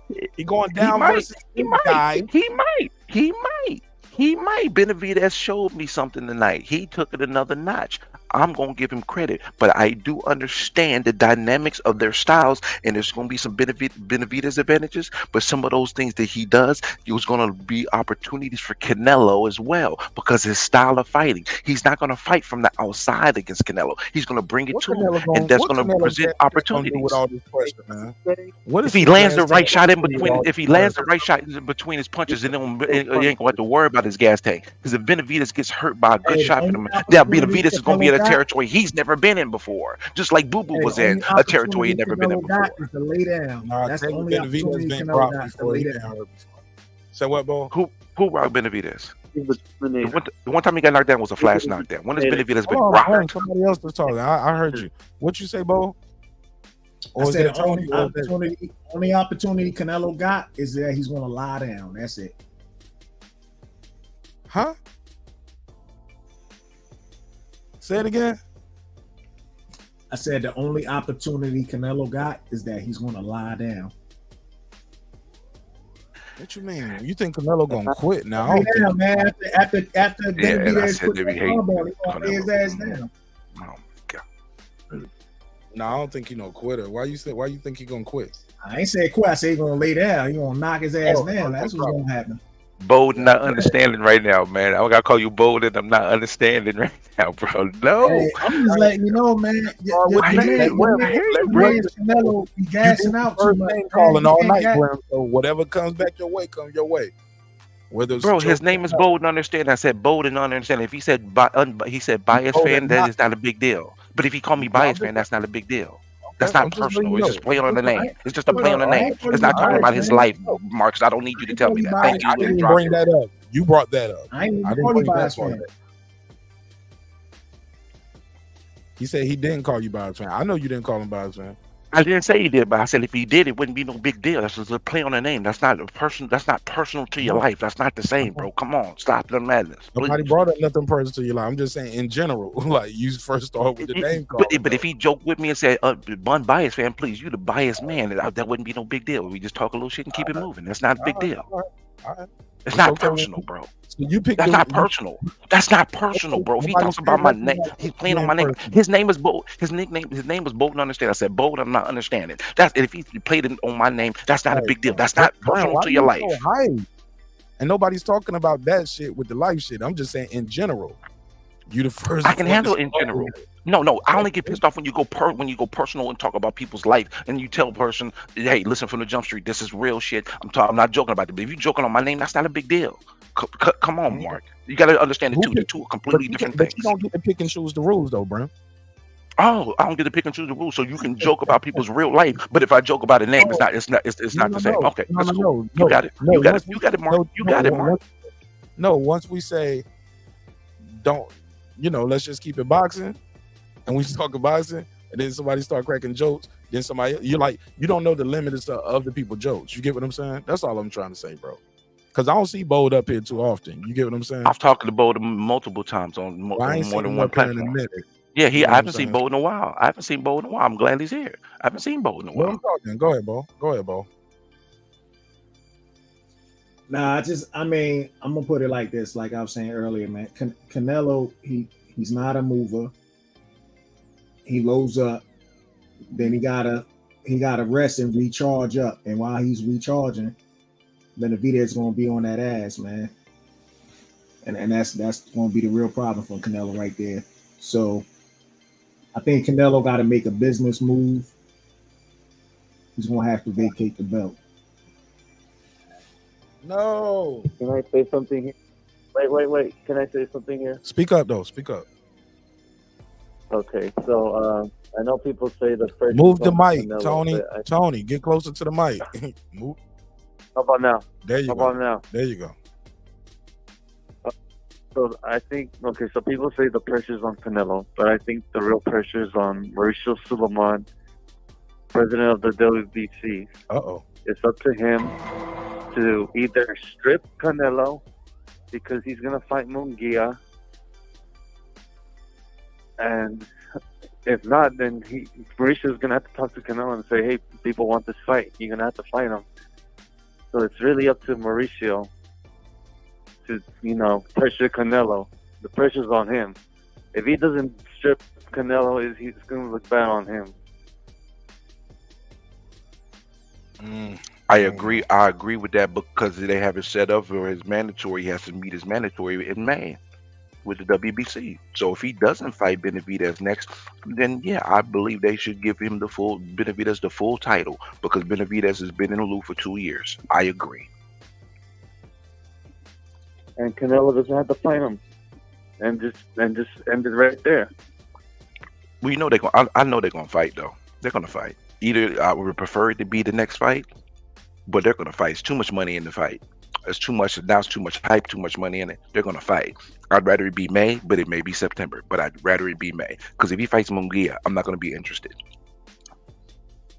Yeah, I'd rather have him fight in May also because if Canelo doesn't beat him in that fight, he could try again in the second fight for his third Exactly. and final fight. Get the rematch. I don't know. Yep. And then the draw also in the May fight, and then they have to end it in the third fight. I think it's gonna be a lot of money if they fight each other 2 times. Hey, it's gonna be Canelo and Triple G Part 4. No, I'm fucking. Yeah, you trolling now. You trolling. Don't say that, bro. Don't jinx it. We might get it. Man, Triple G is retired, man. Triple G was when he was in the store, man. That man looked like he put on about a good 15, 20 pounds. He living life comfortably now. Sure. Man. Got that retirement plan. Canelo cashing him out. Canelo cashing him out. Yo, to be honest, hey, check this out. This might be a blessing in disguise, though, because David Benavidez was dominant. We might get that Canelo Terrence Crawford fight after all. Yo, somebody sent me something about that earlier today. I think it was clips. What did he send me about that? Y'all heard anything about some movement on that? Let me see. It was Twitter. Let me see if I can share it. It says sources have confirmed that undisputed super middleweight champion Canelo has given the okay to pursue the Terrence Crawford fight after the May Benavidez clash, win or lose. The boxing world will be shaken up once again. You're welcome, fam. This is let me see, who is this? This is Hands of Stone. But sources say where's the source though? Where's the source? Who's the source? But that's what it was sent to me. This was November the 22nd. This was posted. Again, it says sources have confirmed. What sources have confirmed? That super middleweight champion Saul Canelo Alvarez has given the okay to pursue the Terrence Crawford fight after the May Benavidez clash. So they already saying he's gonna fight Benavidez in May, and he's gonna fight Terrence Crawford next, win or lose. Well, I think that's because Benavidez is due. I mean, last November, not this past one, when the WBC convention in Acapulco named the Plant Benavidez winner to fight Canelo. So this is the second convention that they're saying that Canelo has to fight Benavidez. So I think if he doesn't fight him, I think a lot of fans are going to be in an uproar and basically question what the hell is the point of mandating or ranking if it's not going to be enforced for 2 years. Corruption at its finest. Yeah.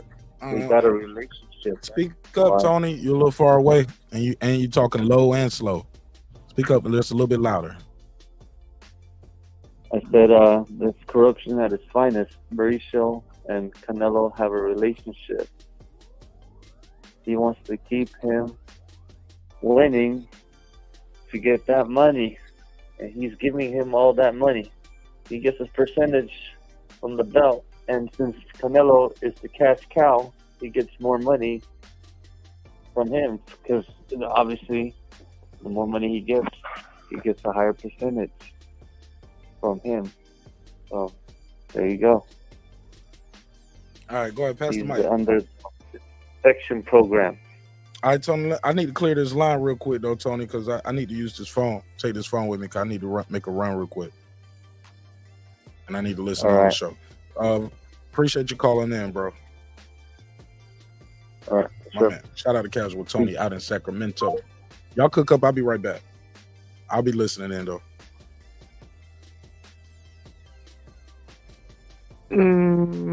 What are we talking about? Oh, my God. I can't even walk away with shit like that. All right, man. All right. What's up, Bronze? Well, give us a topic, and then we'll talk about it. I can finish what we were. I just gave y'all one about that news story I just read. What y'all think of that? I don't like sources say. Sources also said that friggin' Cambosos was making $10 million, and when the lawsuit came out, that showed that that was a flat out lie. Like, there's no without someone who's actually quotable. Then I just think that it's just clickbait. It could be one of those blue blood sources. Well, I just think you can't hold anyone accountable for sources say. Who's your source? Well, I can't tell you. Okay, well, then if you can't tell me, how are we supposed to, as fans, believe it to be credible? Because someone on Twitter that I have no idea who he is saying it? I mean, even if the most reputable writers in boxing are using sources say and did the 10 million on Cambosos, I question anyone that says sources say. Just tell us who the hell told you. Who told you? They ain't gonna do that. I know, but I mean, like, that's kind of why I don't really give much to, like, oh, sources say this, sources say that. Like, I'm like, okay. Unless it's someone credible that is actually backing up their statement, and like, what would it hurt to say if whoever, I don't know, Sam Watson from PBC or Canelo Alvarez himself or Eddie Reynoso said this? Like, is that going to hurt anything? It's really not going to hurt anything, because you're saying that there has to be a fight first, and then they're open to talking about it. Okay, is that really something that's going to break They probably thinking it's going to damage relationships or some shit if you reveal their names or something. But what relationship is going to damage? Like, we're in negotiations, or we're open to talking about it after. So, literally, we're still in November. You're talking about something that's going to happen in June or after Cinco de. So May 6th, they're open to talking about it. Dude, do they know what they're doing May 6th? What happens if after May, let's just say the tides turn and Benavidez wins? Canelo's not going to, is he going to still be wanting to talk about the Crawford fight then on May 6th? Would he want a rematch instead? That's highly possible. So I don't think that that's going to damage anything by saying, oh, well, we're open to negotiations. Okay, we're open to negotiations. Whether or not negotiations have started is a whole different story. Just saying he's open to it, it's not really breaking news. I don't think that that's a confidentiality thing.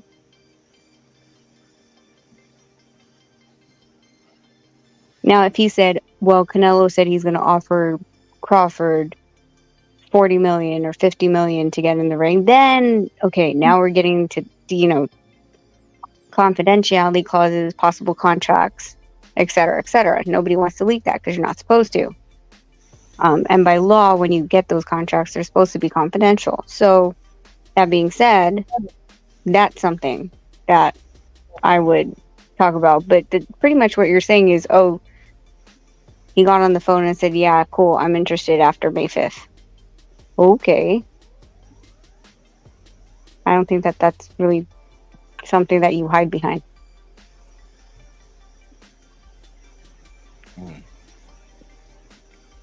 All right, well, the phone lines are still open. 44692-1766. 44692-1766. Want to call and voice your opinion? I'll put you right in the mix. Nah, I just think when it comes to, like, some people might have legitimate sources and they don't want to reveal them because, like I said, it might damage relationship. It might be a source within a certain person camp that's probably leaking shit out for, like, money or something on the side. And the only reason why I say that because you got somebody like Mike Carpenter, right? I know they call him Carpenter, but he be breaking out some shit and people be getting mad because a lot of his shit be true. Like, I ain't even front. Like, he be breaking out some real shit, and he just be like sources, and the people be mad. Like, for one, he broke out two fights that Canelo had. He broke out one when he said Canelo was going to be fighting Killer Plant, and Canelo team got mad. It was like, that's not true. But what happened? He ended up fighting Killer Plant. Then he broke out and said Canelo was going to fight Demetrius Vivo, and Canelo got mad against him. That's not true. And what he did for Demetrius Vivo. So I mean, sometimes people might have some inside information and shit, and those people be wanting to know where you really got that information from and stuff. So I don't know. I mean, I get it. I just think people are like it. The sources say that could be, yeah, half. Like some of them are like, how do you wade through who's telling the truth or not? You know what I mean? Like it's always cloak and dagger, and then they're not held accountable for, like, for example, like the whole reason why a lot of these promoters are claiming to be giving boxers a huge bag, and they're not claiming it. Sources say that, like I said, Cambosos make $10 million. If you're coming out of the Olympics and you're seeing that kind of money that's being tossed from Top Rank, you're going to be more willing to sign with them because that's what's being put in the media, whether or not it's true. So that's why I said there's no accountability or anything that you can really hold as truth because of the fact that there's no one standing behind it. Second, like, they don't care what damage it causes. And it could be 100% false. It'd be different if it was true. It's fact-checked. It's not. Because you can't sue what sources say. Yeah, that's true. But I think that's how they, they kind of get away with it. Now, I think most of the sources say is probably made up information and whatnot. But there's some shit that probably leak out that's actually true though. Yeah, I mean, I remember one that they said sources say that Nonito and Jason, Maloney were in negotiation, and then Jason said it, and then I Instagrammed him. I was like, "They're fucking lying to you. No one's called me." And then, sure enough, they went WBO anyway. So, I mean, even boxers start to believe it when these news reports start to be leaked, and then like I tilt my head and wonder. I'm like, who would have leaked that source that Jason would have believed it? He didn't even know from his own promoter that wasn't true.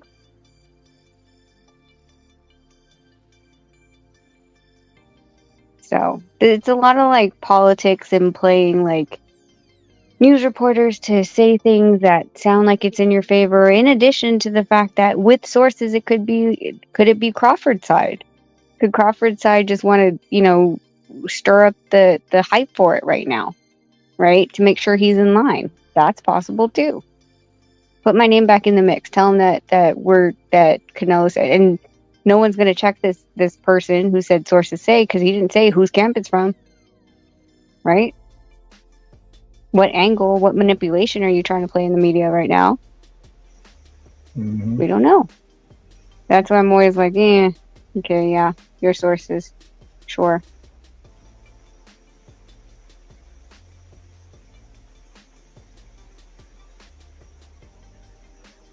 Well, I don't think Mark's back. Did anyone watch the Cameron versus Taylor fight? Yeah, I watched that. I'm not gonna lie, that was bad refereeing, in my opinion. Too much to me. It was just too much holding in that fight. No warning, no nothing. But and then it was like headbutts and shit. I'm like, what the hell's going on? But the only thing, I will say, overall, it was still a good fight, though. I just ain't like how it was officiated. That to me that was a horrible job. I watched it on my phone, so I couldn't tell if, from first, as soon as she knocked Katie down, I was like, holy shit. I was like, she knocked her down, and then they ruled it a slip. I couldn't tell on my phone if it was a slip or not. What did you think? Nah, it was a legit knockdown. The referee missed that one. Sure did. And then I went on the internet. Somebody was like, see, Katie, Chantel stepped on her foot, and then somebody in the comment section put it there. Put a zoom and said, maybe you might want to look at this again. And she ain't never stepped on that girl's foot. She hit Katie, and Katie fell. But they stepped on her foot, but that was after the punch, though. Nah, somebody zoomed in on the foot, like on the internet, because some person on Twitter was like, "See, she stepped on her foot," and the person zoomed in on the foot, never touched her foot at all. You know what I don't like about it? You're supposed to take the championship, take the belt from the champion. That was a draw without the knockdown, in my opinion. I listen. I like Katie Taylor much more than I mean. I just got on the Cameron about a year and a half ago, maybe. I've been paying attention to Katie Taylor for at least 3 years now. I like Katie Taylor a lot, but I'm just going to be honest. I didn't think Katie Taylor won the fight. She might not have lost the fight, but I don't think she won the fight. I would have gave it a draw, but with the knockdown, I believe Cameron deserved to win. But home cooking is real, though. Well, they fought in England, right? They ain't fighting Ireland. Yeah, they fought in Ireland again. Oh, yeah, they fought in Ireland again. I ain't gonna lie. I thought Katie Taylor actually won the fight. I just thought it was excessive holding in that fight on Katie Taylor's part, and the referee never warned her, never took any point, nothing. And that's why I say it was bad officiating.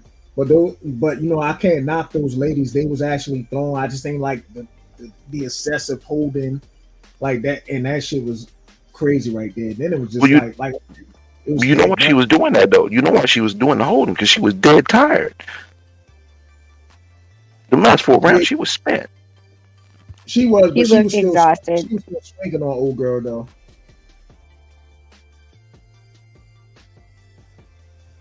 Yeah, she looked exhausted to me. Again, I was watching on my phone, so but she was breathing out of her mouth. I just think that I couldn't give her the title, based off of you. You were supposed to take. You're fighting for the title. You're not fighting for your titles. So I feel like she got to take it. And I don't think she took it from her. In my opinion. But it is what it is. This is how boxing is. We're always gonna have questionable decisions. Did they say there was a rematch clause in there or no? It's not a rematch clause, but Katie Taylor said she would campaign for a third fight, like an immediate third trilogy. Yeah, because I think that was the rematch clause. This fight they just had was the rematch clause. Yeah, for Katie, I would. Oh, I see what you're saying. It was only an immediate rematch. Oh, I get it. Did anyone watch Sky Nicholson? Because I didn't catch that. I was driving. I missed it. I caught the highlights though. They gave her the stoppage. I see why they did, but she don't have the power, but she got really good technique though as a boxer. But I think she's gonna have a problem with any of the ladies that got power in her class. She's gonna have some problems. She's definitely calling out Amanda. She's not ready for Amanda, not yet. That's what she called it before the fight and after the fight. I heard. Well, I know before the fight she was calling out Amanda for sure. How old is Sky Nicholson? Because Amanda getting up there. What'd you say? How old is Sky Nicholson? She young, I think. She looked young to me. Amanda getting up there, and she got a lot of mileage too. Amanda punches hard though. Sky, from what I've seen of her, doesn't punch very hard. Amanda punches hard, but as you can see, she's slowed down a lot.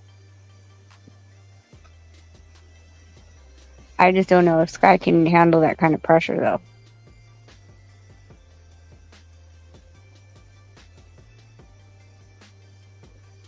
That'll be really interesting.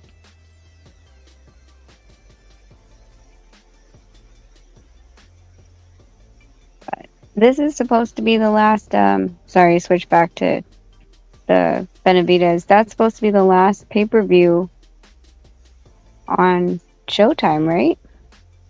Yeah, I think so. Is there any more PBC till the end of the year? There is, right? So that's all free Showtime. Yeah, I don't think it's pay-per-view. I think it's allegedly it's one more with Keith Thurman and somebody allegedly. And then the rest are on DAZN. Regis is on DAZN. Yeah. Okay. Well, this will be interesting. Hold on. So you said they are going to do something with Thurman? He said allegedly.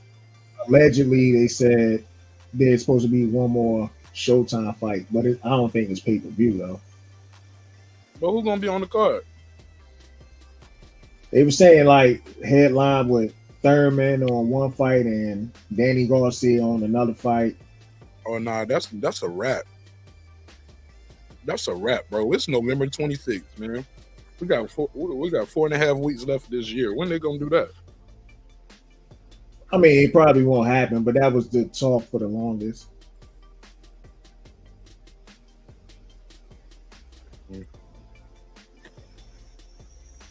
Well, all right.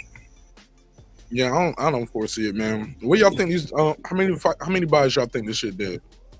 And should that be a defining factor of whether Canelo should face David or not? Because I know some fans will say, "Oh, it only did 200,000 buys, or it only did 120,000 buys." Canelo don't need to fight David. That's the thing, man. A lot of people going to run a lot of smear campaign on fucking David Benavidez. Because they're going to say he beat a horrible fighter. That's what they're going to say. They ain't going to want that fight to happen and shit, you know. Then they're going to say that he fought at Mandalay Bay. Yeah. And not the big arenas. That's the thing I hate about the business of boxing. It's too much politics. And we know a lot of times, especially these days, pay-per-view ain't about the best fighting the best. It's more about fucking popularity and shit. Right. You're 1,000% right. So how many buys y'all think this shit did? I hope it did good, man, because honestly, from top to bottom, this was a great card. From top to bottom. Like, if you know, before the fights happened, I mean, you had Matias and Ergashev, you know what I'm saying? Hector Garcia, fucking Roach and all that. Like, we haven't had a top to bottom pay-per-view card like this in a very long time. But fortunately, it might only do 200,000. I'd agree with that assessment. I'm calling 275 right now. This is not The Price is Right. Yeah, $80, right? That's why I think this the reckoning card is going to do over 1 million worldwide. That's only 40, right? It's only 40 in the States and Canada. It's $18.99 in the UK, and the rest of the world is $21.99. That's going to do over 1 million worldwide. And because it was confirmed, it only did 450,000 worldwide. It was a success. That's why they got all these matchroom fighters on this payroll. I mean, on this card. Yeah, y'all talk about the one in the Middle East. Which one was a success? What you said? Say what did what? Fury and Ngannou did 450 worldwide. Oh, shut more. I need my. Where you get that from? I didn't think it did that much. Because everybody kept trying to tell me it flopped, and I was like, "Nah, it did flop." Yeah, I heard it flop, man. I didn't hear it did that much. Couldn't flop. It did flop because nobody in the United States was interested in paying $74.99 for this fight. So 90% of their buys came from the UK, which is at a lower price point. So they didn't make the money they would want to make paying Fury $50 million and paying Ngannou 15 million or whatever have you. The numbers ain't adding up, you know. Where do you get that from? Oh boy, I'm not gonna do this with you. Believe it or not, Bro, it's I'm a not gonna do this. conversation. You just be talking sometimes, though, bro. No, and if I'm you not on record throwing rumors, you get mad when people rumors. It's not coming from rumors. You know the whole stuff that you was getting on me about before.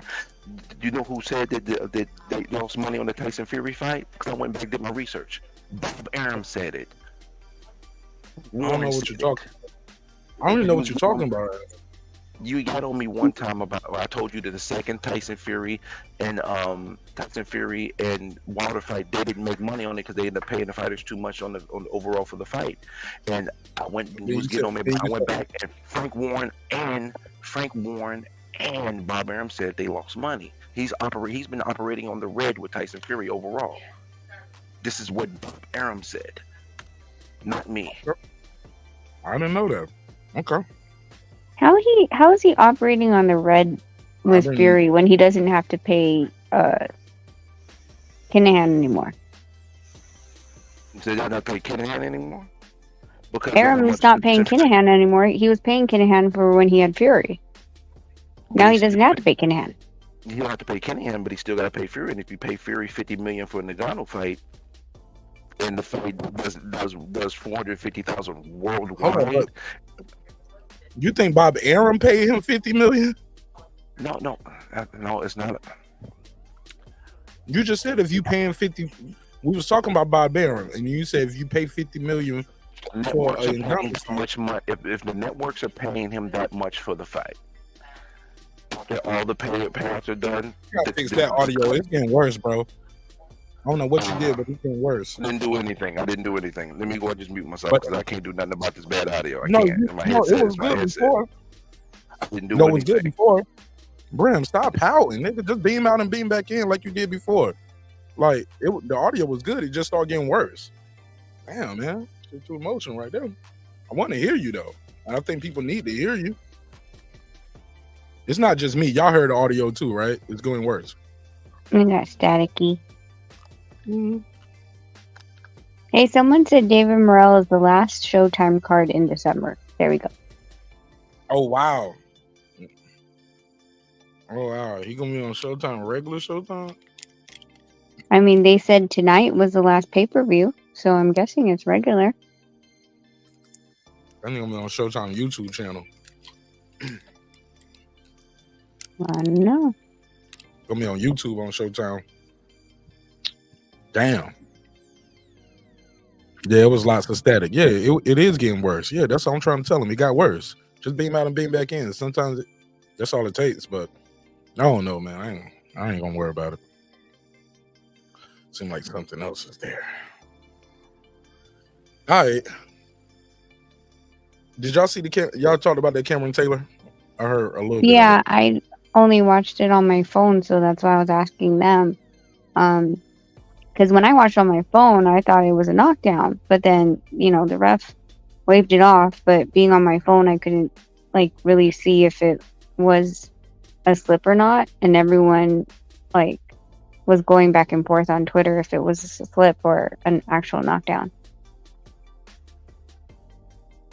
Yeah. What'd you think? I got to go back and watch it. I didn't watch the replays or none of that stuff. I watched it live all the way through, and I was driving. Actually, no, I watched that when I woke back up. So I was moving around, but I didn't rewind it. I just went with what they said. I didn't think it was all that controversial. I just heard knockdown, see him getting up, count them. It is what it is, or not count. I mean, it seemed like a close fight, but I think if they counted that knockdown, then it would have been Cameron's. Yeah. I just knew everything Katie did, the crowd was just going crazy. And it was like, oh, yeah. It was nothing a lot of times. And they were just going berserk. Katie. But to have a rematch clause for somebody else's titles, right? And lose, that's crazy. I got to fight you in your backyard for my titles. You lose, and you still get a rematch clause again in your backyard, but that's where the money was at for that fight, so I ain't got no problem with it. Yeah. Well, they should do it again. I mean, I think Brim said that she agreed that she wanted to run it back, so immediately. So I think that's good because, Cameron won the first, now Taylor won the second. Well, now you have to have a trilogy. Settle it out. What trilogies are for. And I mean, it's not like it's a boring fight. It's just, I think it'd be interesting for them to have it somewhere other than Dublin. But I don't know what their fan base is outside of that for a main card either. like Katie versus Amanda Serrano was different, right? It was in New York, Puerto Rican. Yeah. So I don't know if you move it. Yeah, she definitely not in no rush to jump back in there, huh? She doing everything but fight Amanda Serrano again. Yeah. Well, that's why I said Sky Nicholson said she wanted to fight Amanda Serrano, and I was like, I don't know. I don't know about that one. What you don't know about what? Sky Nicholson fighting Amanda Serrano? Oh. She's calling Amanda out. I don't know. No, I don't know if nothing gonna come from that though. I don't know either. I think she's good, but Amanda Serrano, like I heard you say earlier, she hit hard, man.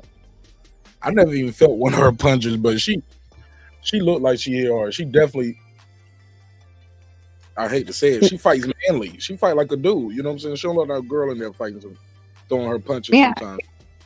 She loads a lot. Yeah, and the way she torques the power and all of that. Yeah. Yeah, I don't think Sky's ready for that. Hers be. You're gonna get put in the cloud. Yep. Oh, Ree said that the Merle card is December 17th and not pay-per-view, I think is what he meant. But not pay-per-view. So it's free. There you go. That's good. He need the exposure. I don't know who he fighting though. Let me look it up. You know anybody know about who he fighting? I don't know. No, but the 17th, 15, 16. That's a Sunday. No, it's not. Who fighting they don't even have that fight on Box. That fight isn't even on Box yet. What you say? Well, no, because the WBA is 11th through the 15th. 15th night is Cruz versus Shohjahon. 16th is Saturday. I'm gonna tune in for that fight. Yeah, that's so. The WBC is at the Caribe Royale from 11 to 15. Well, 15 people are supposed to go home, and then the 15th night at the Caribe Royale is where they're fighting. So I was looking at it and I was like, oh, we'll just stay for the fight, go home 16. That's a Saturday. So 17th is a freaking Sunday. There's no way he's fighting on a Sunday.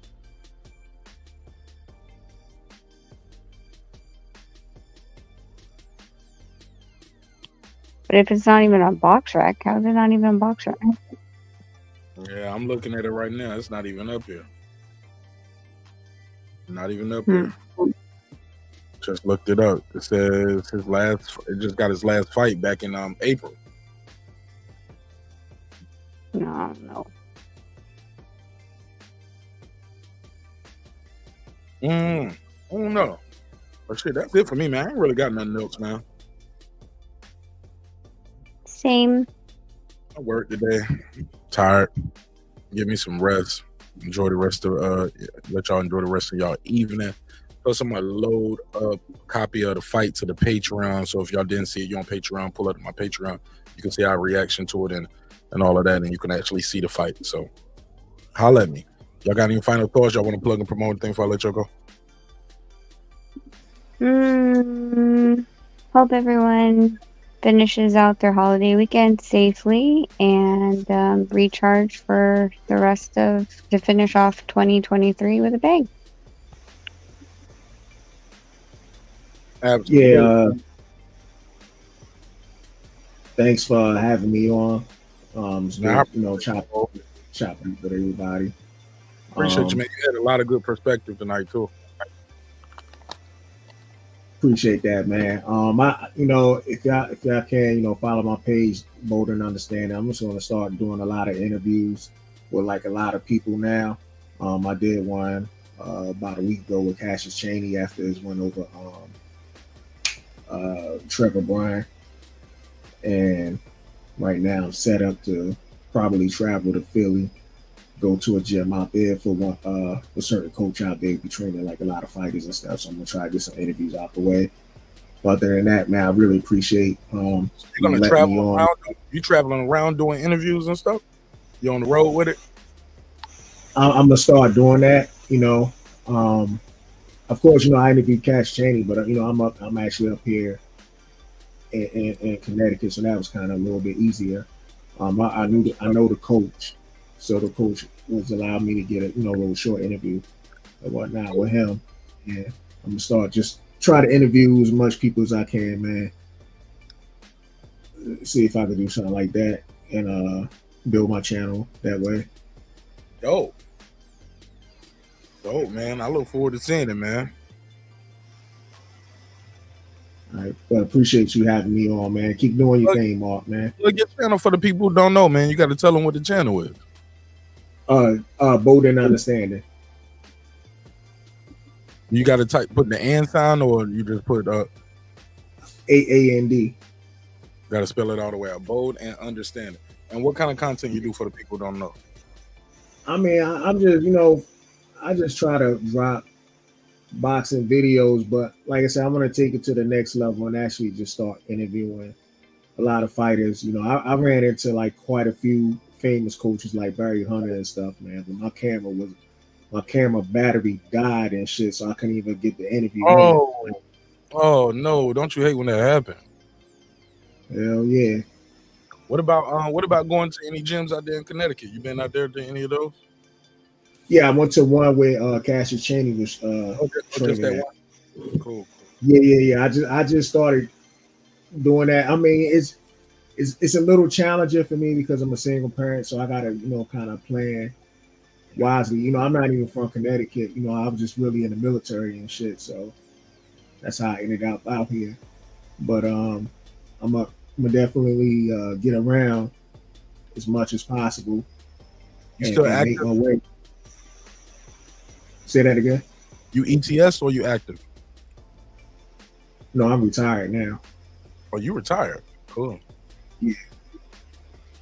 I retired like a couple of years ago. Dope, man. That's dope. You did a dub? Yeah. Cool, man. Well, Bo, if I can help you in any way, man, just reach out to me. I'm only email away. All right? I appreciate that. All right. You got any Twitter, IG, anything you want to plug? Only thing I have is I have Twitter is which is Bold and Understanding. You'll see the same picture I got right here with the Al Heyman on the American Greed background and shit. But,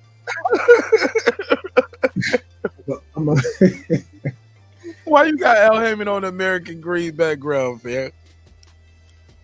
Nah, I kind of when I first made it, I kind of did it as a joke, man, because a lot of people was always praising Al Heyman and shit like that. I'm like, man, these motherfuckers locked up mentally and shit. So I just did it that way and shit. I did it as a means of a joke, but then I actually ended up liking the background and shit. I was like, yo, this shit's kind of cool. Kind of fire, yeah. Niggas be watching this shit, they like, boy, you can't criticize Al Heyman, man. Niggas be in your chat. I'm unsubbing right now. You hating on the black man. 5 minutes later, they be on that same channel saying, fuck Martin Nash, he a bitch ass nigga. I'm like, yeah, I'm black too.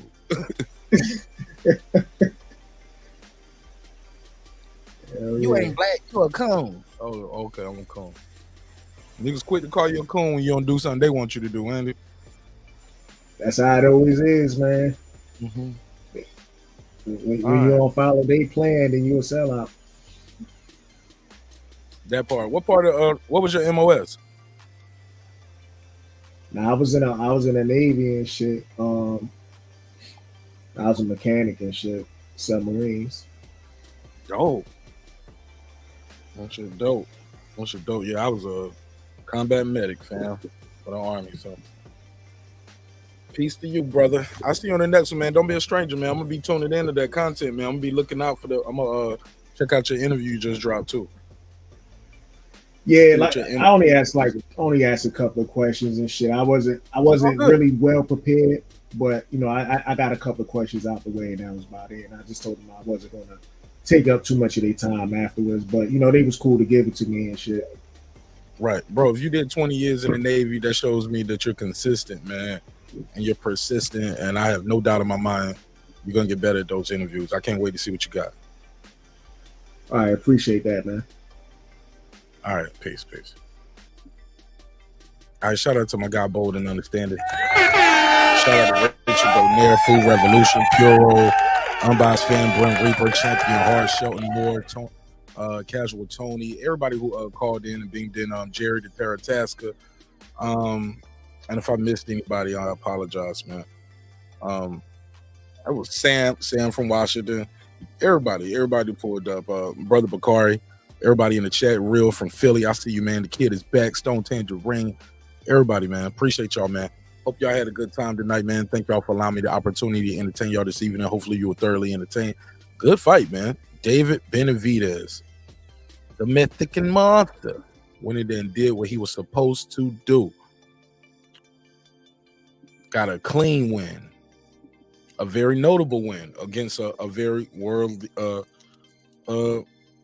talented guy, man. Talented guy. Unfortunately for Boo Andre, man, as long as he been putting in that work, asking for a big fight, came up short. I didn't like the fact that he was like, well, he ain't that skilled, he ain't that skilled. He just bigger than me and all of that stuff. Nah, Boo, get that man his props, yo. Definitely was some skill in there. David Benavidez showed some skill and showed a lot of will. Shout out to David Benavidez on his Floyd May shit, though, with all the WBC belts. He got the first one he won, the second one he won, and the interim title. Bringing all my belts to the ring, even if they all the same. I ain't mad at him. I'm a 3-time world champion. A lot of people don't like that, neither, that they count that interim title as a world championship, but it is, though. So it is what it is. It's going to be what it's going to be. But look, man, these perfectly placed shots, man. Big shots, man, from David Benavidez, man. Did what he had to do. And the punch stats don't even tell the whole story, man, because I feel like he landed we say he landed a total of 117 punches. Shit, it looked like he landed 117 in the first in the first minute of round 5. Shit. Definitely was putting the beats on him. Wish Boo Boo nothing but the best, man. What's next for Boo Boo? I don't know. I do not know what's next for Boo Boo, but I do know it's not over for him. I'm sure he got a couple more fights left. I wouldn't mind seeing Boo Boo Andre versus Caleb Plant. Like I said before, they both lost to Demetrius Andrade. I'm sorry, to David Benavidez. So I wouldn't mind seeing those guys mix it up. Shit, I wouldn't mind seeing them fight. What's the other guy? Anthony Durrell or something like that. Who else? Sergey Deverchenko. Who else they got around? Who else they got around there? Shit, fight Jaime Munguia. Fight Pacheco. Shit, fight John Ryder. There's still some names out there for him. I don't know about somebody said Christian and Billy. I don't know about that. But I wouldn't mind seeing it. It's a lot of names out there for him to fight. But this was one of the biggest. And on the biggest stage, Boo Boo Andre fell short. And David Benavidez reigns supreme. It's your man Martinez breaking beats. I appreciate y'all time and energy. I'll see y'all on the next one. Hey, look, man, respect is free. Disrespect costs you everything, man. Family, freedom, finances, and your life.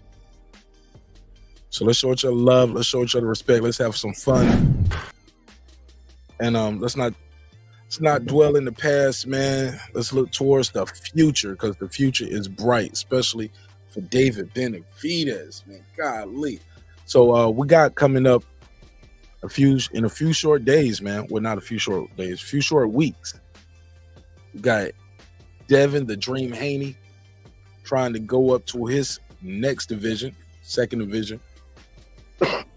Excuse me, and try to get the strap off Regis Prograis. Try to become a 2-division champion. That's going down December the 9th. Also, right after that, man, don't forget this one. This is going to be a big one. I believe forgot the date. It's like December the 16th, 17th, something like that. We got Bam Rodriguez versus Sonny. Woo, Sonny been talking a lot of talk. You're going to have to go in there and show up because Bam ain't coming to play, and I don't think Sonny's coming to play neither. So I'm excited about that fight as well. So we got some good fights still coming up for the rest of this year. Somebody just notified me we got David Morrell. I think the Franchon Cruz, Shadeja Green fight is this year as well. So, and Franchon Cruz, you know, she coming off a loss.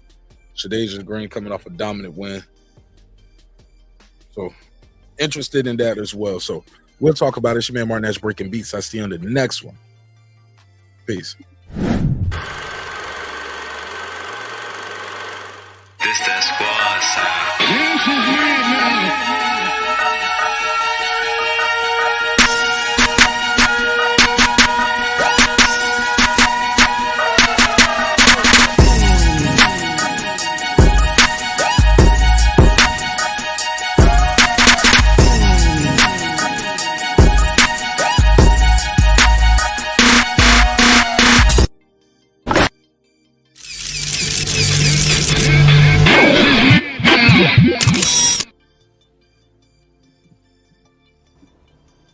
Subscribe. I don't care how many subscribers he has. Support him. So he made all this possible. He made this possible. Nah, Dr. Mark, God made this possible, and so did viewers like you. See y'all on the next one. Peace. Hey, it's Antonio Tarver, champion. You watching Mark Nash at Breaking Beats. I usually don't do drops, but I'm gonna give you one, bro. I'm gonna give you one. I love you, champ.